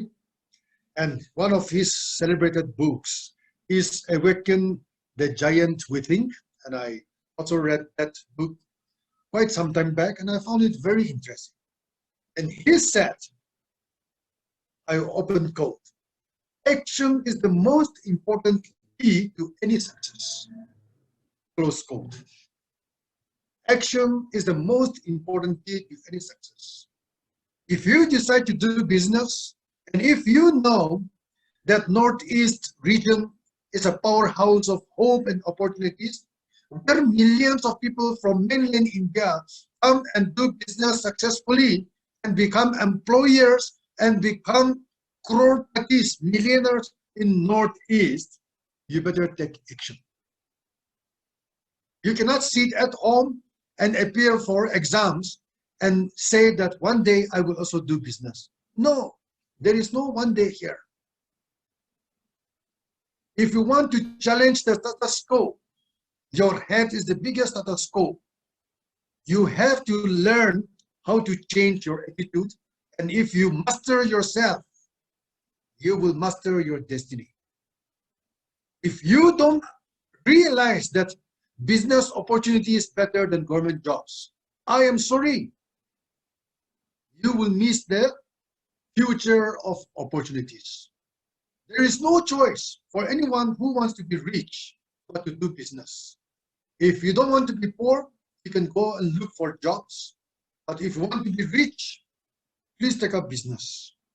Not everybody will be a business owner. We need entrepreneurs. We need people who take risks as managers, as leaders for organizations.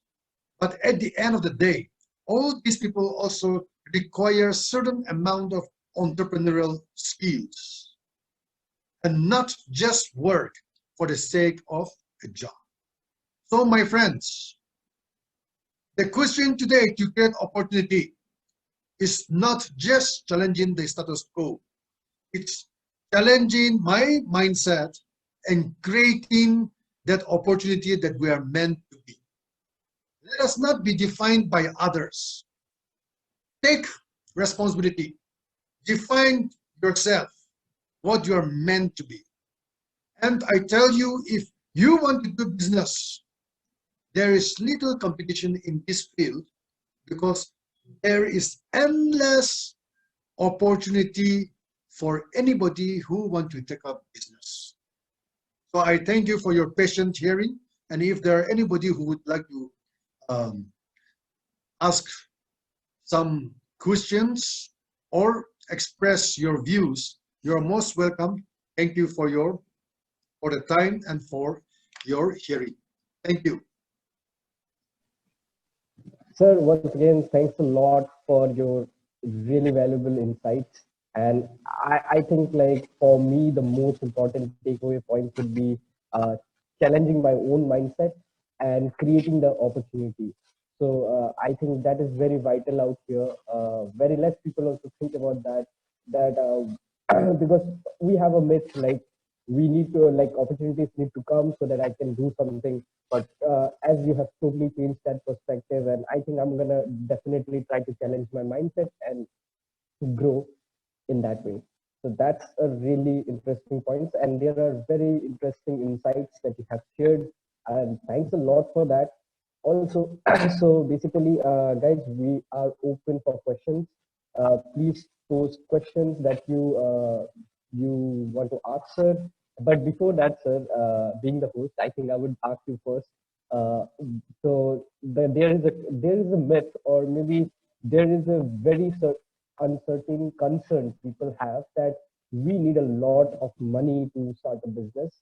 Or most of the, like, mentalities of my friends, they say my father or mother has to be really rich so that I can start a business.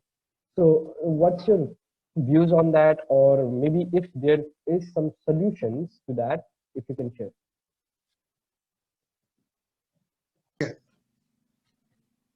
If our parents are not rich, then we really must do business. I'll give you an example. In 1998, when I said I wanted to start a small shop, a trading retail garments outlet, my eldest brother told me that don't start a shop now because we don't have money to start. I said, because we don't have money, I am starting a shop. And you won't believe me, I started with a capital of less than 2,000 rupees. So the day when my uncle came to inaugurate the shop and bless it, he started crying because there was nothing in the shop except one stick of bamboo where 7 different types of polyester curtains were hanging on, and that was my business. But in those days, I was a lecturer, and my salary was about 8,000 rupees per month. And you would know, in Nagaland at that time, a police constable would earn about 3,000 rupees. So a lecturer's pay was not that bad at that point of time. But you wouldn't believe, I used to sell door to door, and before I go to college, one day I made 4,000 rupees by selling just polyester curtains. So if your parents are poor and they don't have money to give you, very good, you can start a business. But if your parents are rich, you may never start a business because you will not be pushed to the ground to start a business. You can sit at home and enjoy the house rent that your parents have built. You can enjoy the money that your parents are bringing to your family, and you can relax. And many Nagas I have seen, or many people, they become like caterpillars because they eat a lot. They have a lot. And so they don't work, they don't become successful. Many business families, they can't perpetuate in the second generation because the children are not trained to struggle.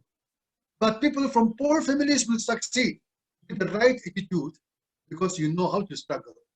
So if your parents have no money to start business, very good. Think of a business. Think like Henry Ford. Think like Brian Tracy.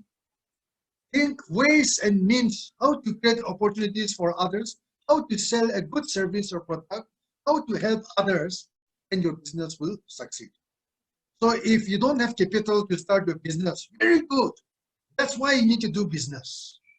But you must be prepared to give in your best and to start from zero. If you are willing to do that, you will succeed. Wow, so that's really interesting point, and the way you have portrayed that, I must like if I think that my parents are not rich, I must do the business. So this is, I think, very like a change of perspective for me, and I think I totally agree with you. I should definitely we should work that way. And so, sir, we have more questions. Uh, so can I start, sir?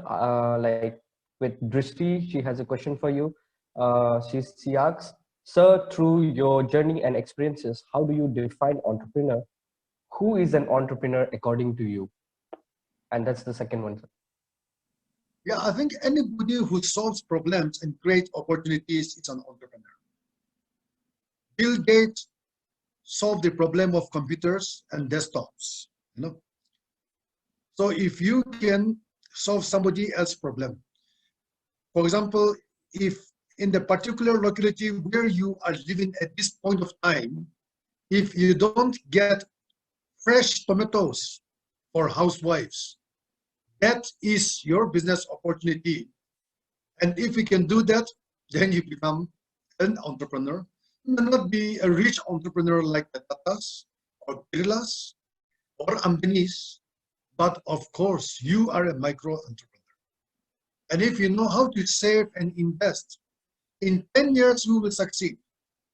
So I keep on telling people that instant success takes 10 years. And in my training, I keep on saying that in life, something called instant, you get in instant coffee. But in real hard life, there is nothing called instant success.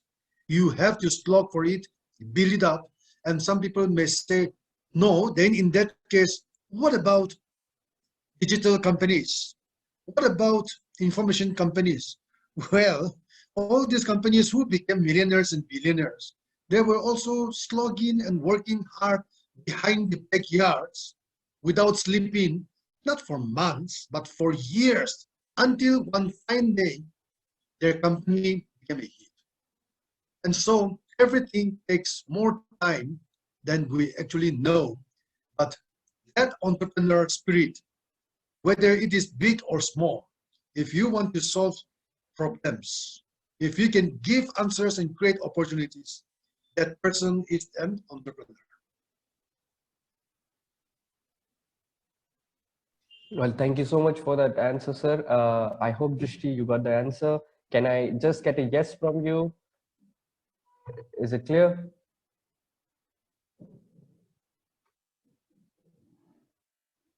Okay, so, sir, moving. Okay, yes, it is. Thank you so much. And so, moving ahead to the next question, sir. This is for VIPs. This has been the most. Sorry, the chat is moving. This has been the most inspiring 2 hours, 2 hour Zoom call so far in my life. Thank you so much. So it is just a like he's saying thank you to you, and thanks a lot from even from our own side, from our team as well. Thank you for changing our mindset, sir. So Kevisato sir also asked a question, and he says, "Thank you so much for sharing with us today. I am very encouraged to do business in Northeast. What are some key industries would you recommend for doing business in Northeast?"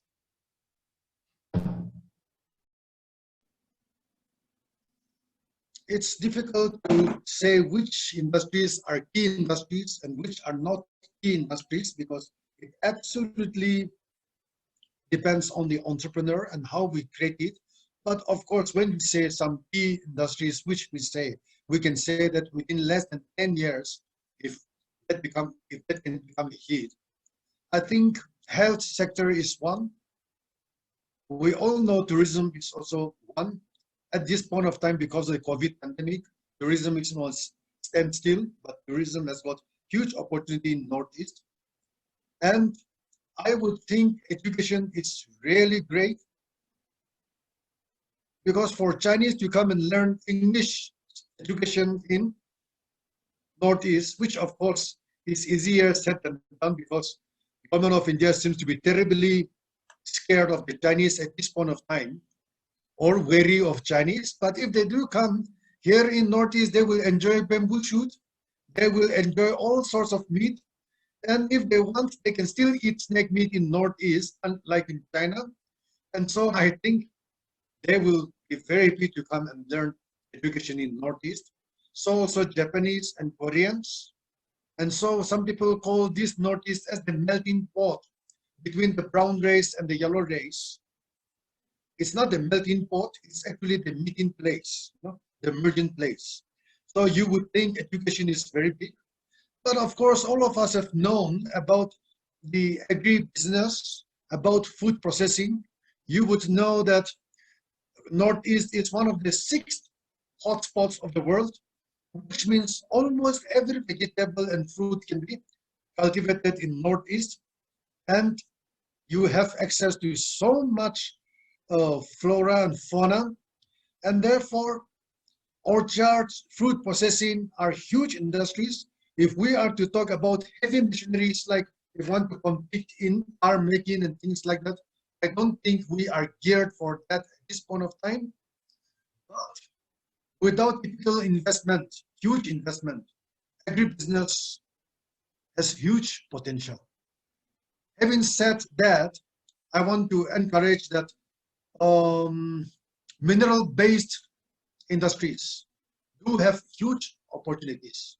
Government of India is terribly concerned about the security issues in Northeast India, and therefore private investments are not allowed, and a lot of businesses are not as smooth as in other parts of the country. But Northeast is blessed with many natural resources, and that is yet unearthed. So I hope this throws light to some of the issues that the question has raised. All right, thank you so much, sir. I would request Kevisato sir to unmute yourself, as you were trying to reach out to sir beforehand as well. So that would be better, sir.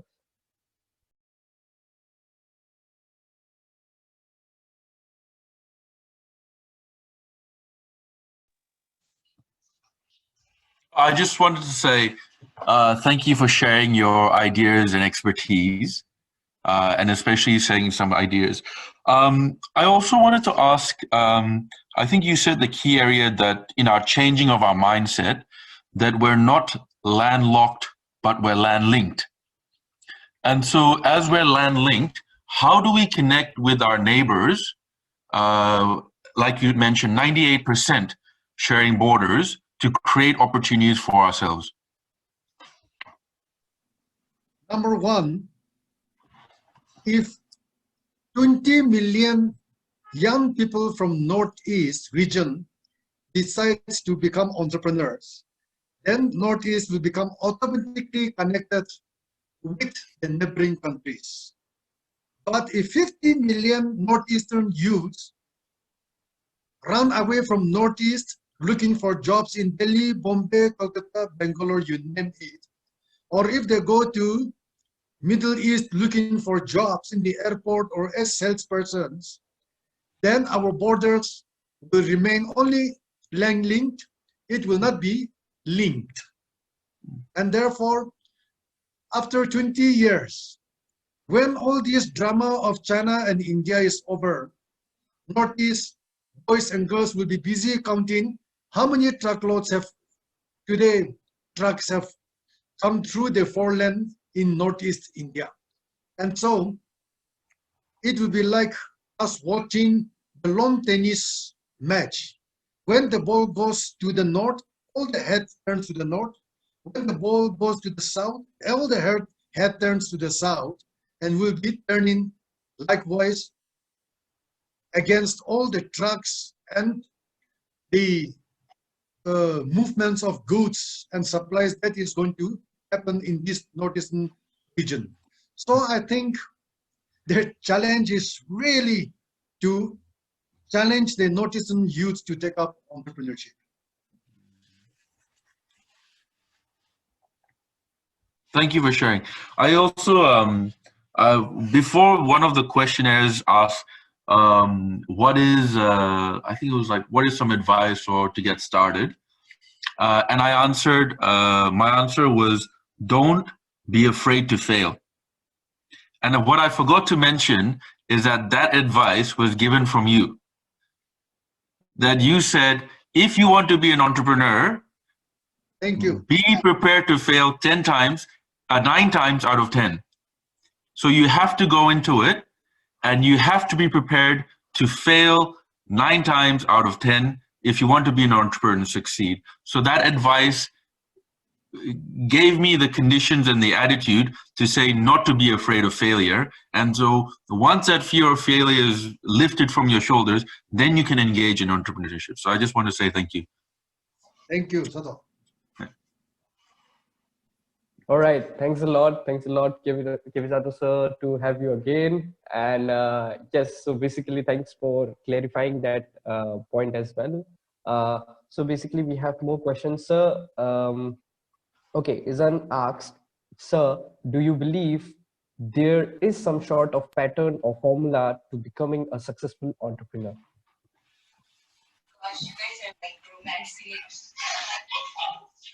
Well, friends, I don't think there is a pattern for an entrepreneur.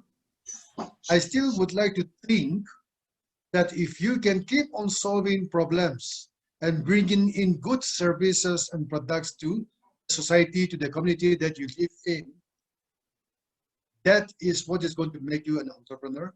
And there is no pattern where entrepreneurs have followed. Almost every person's journey and the patterns are different, how they became successful.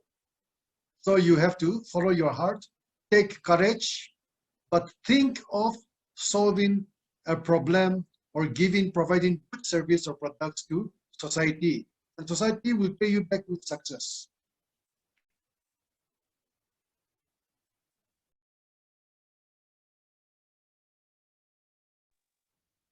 All right. Hope you got the answer. Isn't if it's yes, then say yes. And sir, we have another question. Sir, would you agree that there is a possibility of livestock business boom in the Northeast? Also, what are your thoughts with regards to the expansion in mainland India? You see, the biggest asset that Northeast has with India is through what we call the Siliguri Canal or the chicken neck. 27 kilometers landmass is connected with mainland India. And the good part is India is such a populated country. So imagine if you can sell to 1% of India's population, for example, soap, you are looking at about 130 million customers. Oh, sorry, 1.3 million customers. And if you're looking at 10%, you are looking at 130 million customers. No joke. So when we talk about livestock business, we know that India talks about vegetarian food, but you also know that 60% or 65% of Indians are non-veg people. So not everybody in India is veg, no? But we don't have livestock in Northeast. As I said in the beginning, if you look after pigs, you are considered a failure.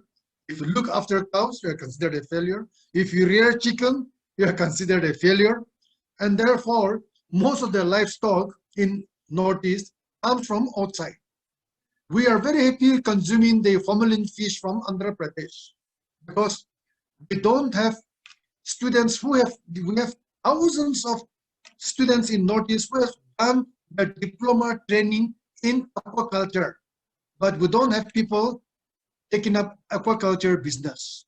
they are all found in the four walls of government offices. And therefore, when we talk about our big industry, we talk about livestock. Our biggest gain is because we have India as the biggest market in the world. But we have nothing to sell to mainland India. So I want to agree with you saying that there is huge potential, and there is, of course, will be huge boom because of the Siliguri Canal to mainland India. But unless we act, it will not happen.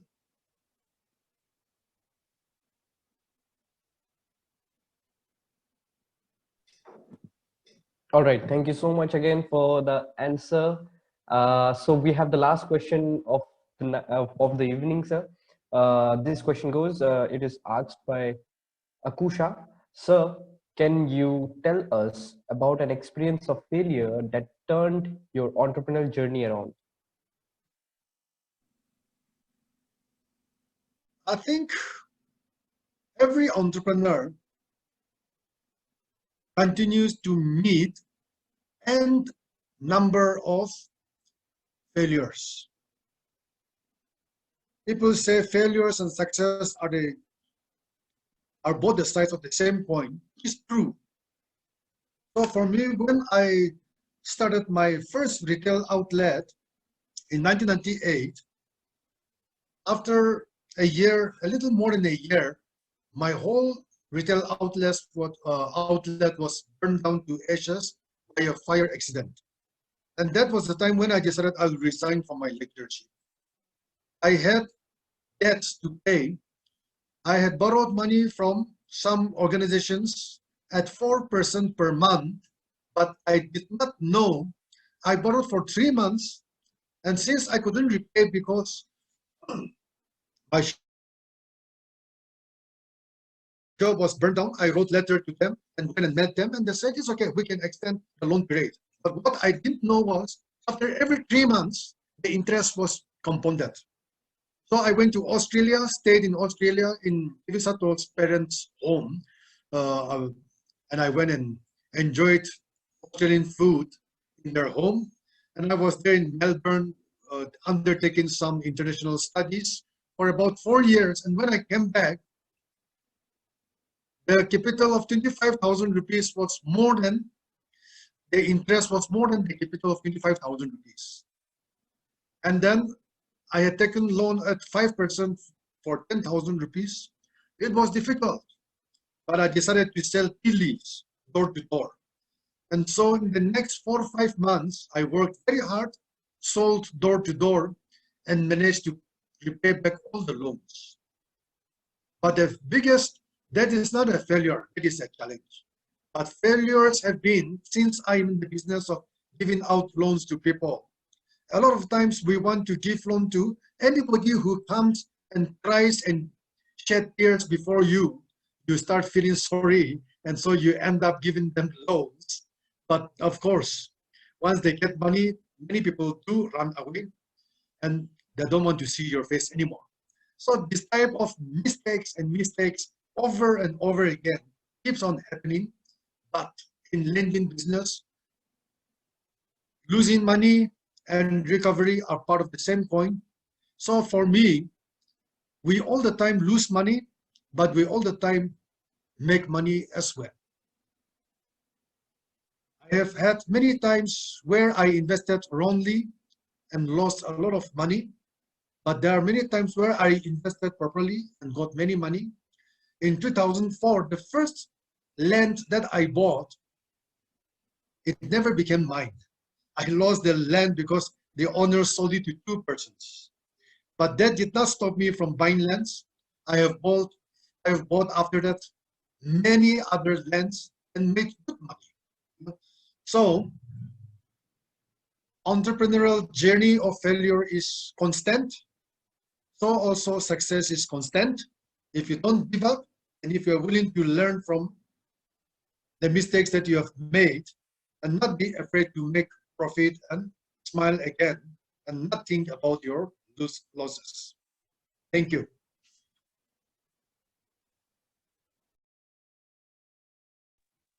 Wow, that's really inspiring, sir. Your story is really inspiring. Thank you so much.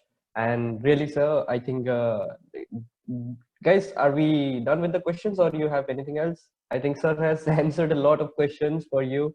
And sir, like we will list, is there a right channel to reach out to you if we have any further questions? Yes, my you can reach out to me. You can follow us at my Instagram. Unfortunately, I'm not very savvy with that, but I do have an Instagram page, so it's my name only. You can follow me there, and you can we can be in touch. The other is at even Entrepreneurs Associates Instagram. Please follow us and then get to know what we do, and we can be in touch. Amazing, sir. So we will give the links to our what like the delegates group, and they can have it. And if you guys have any further questions for sir, so even Kevisato sir, just like go through the links and ask sir questions, whatever you have.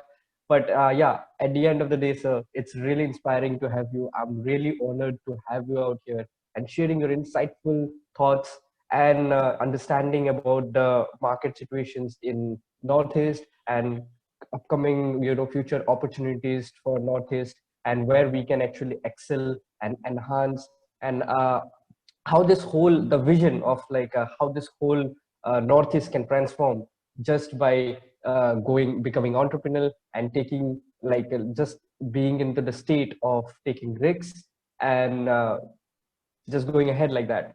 So, sir, thank you so much for you're like connecting with us again, and we would love to have you again if we have such sessions again. So, basically, thanks again, sir. Thanks for joining in, and you can say goodbye, sir. Or Yeah. also, Thank you. guys, we need a Thank you, spam. Abhijit. Yeah. Thanks a lot to sir. Please type it. That would be very good. Thank you. Thank you. Bye. All right, and few of you can just open up the mic and say it. And also, Kevisato sir is also here. If you have anything to say, just say it right now. Both the speakers are here, and this is really good to have both speaker onboarded in the same time. That moment was really amazing for me. So I'm really happy. All right, thank you so much, sirs.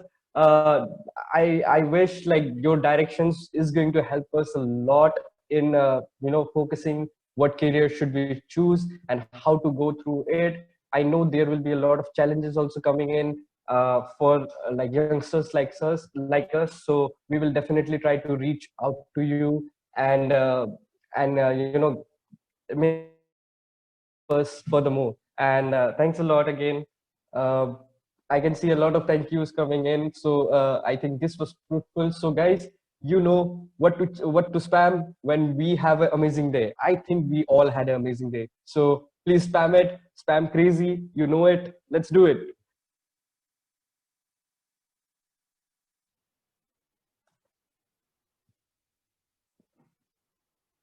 All right. So thank you so much, everyone, for joining in. And even I will be signing off now. And Icicles will take it forward from here. It was so nice to connect with you, and also like the most important part, being the host, I got the privilege to talk to two inspiring speakers. I think I got real value out today. This is so fruitful. Thank you so much, Isaac and Shillong, for giving me this opportunity, and also to all the participants. I hope you have a bright future. All the best to you, and yeah, we can get connected as well. We know like as Kevisato sir has said, collaboration is very important, and definitely like all the people that we have in the group. Also, I think you have a WhatsApp group. Definitely share your ideas if you have anything. Come up with something, maybe any type of help that you need in future. We as an icicles, as well as I will try from my personal level to connect with like any sort of help that I could. And this is what the vision is all about, even that sir was talking about. So thank you so much again. So I will say goodbye for tonight. Thank you so much. And yeah, I can see a lot of messages from Mark sir. Sir, thank you so much for joining in today. And yes, I think yesterday's session was so amazing for me, and this session was true. Very sorry for my English; it's a little bit bad, but I think you guys are having fun. So next up, not wasting a lot of time, I would like to call Zaren. Bro, you can take it forward. I took a lot of time, but I think it was worth it. Thanks a lot.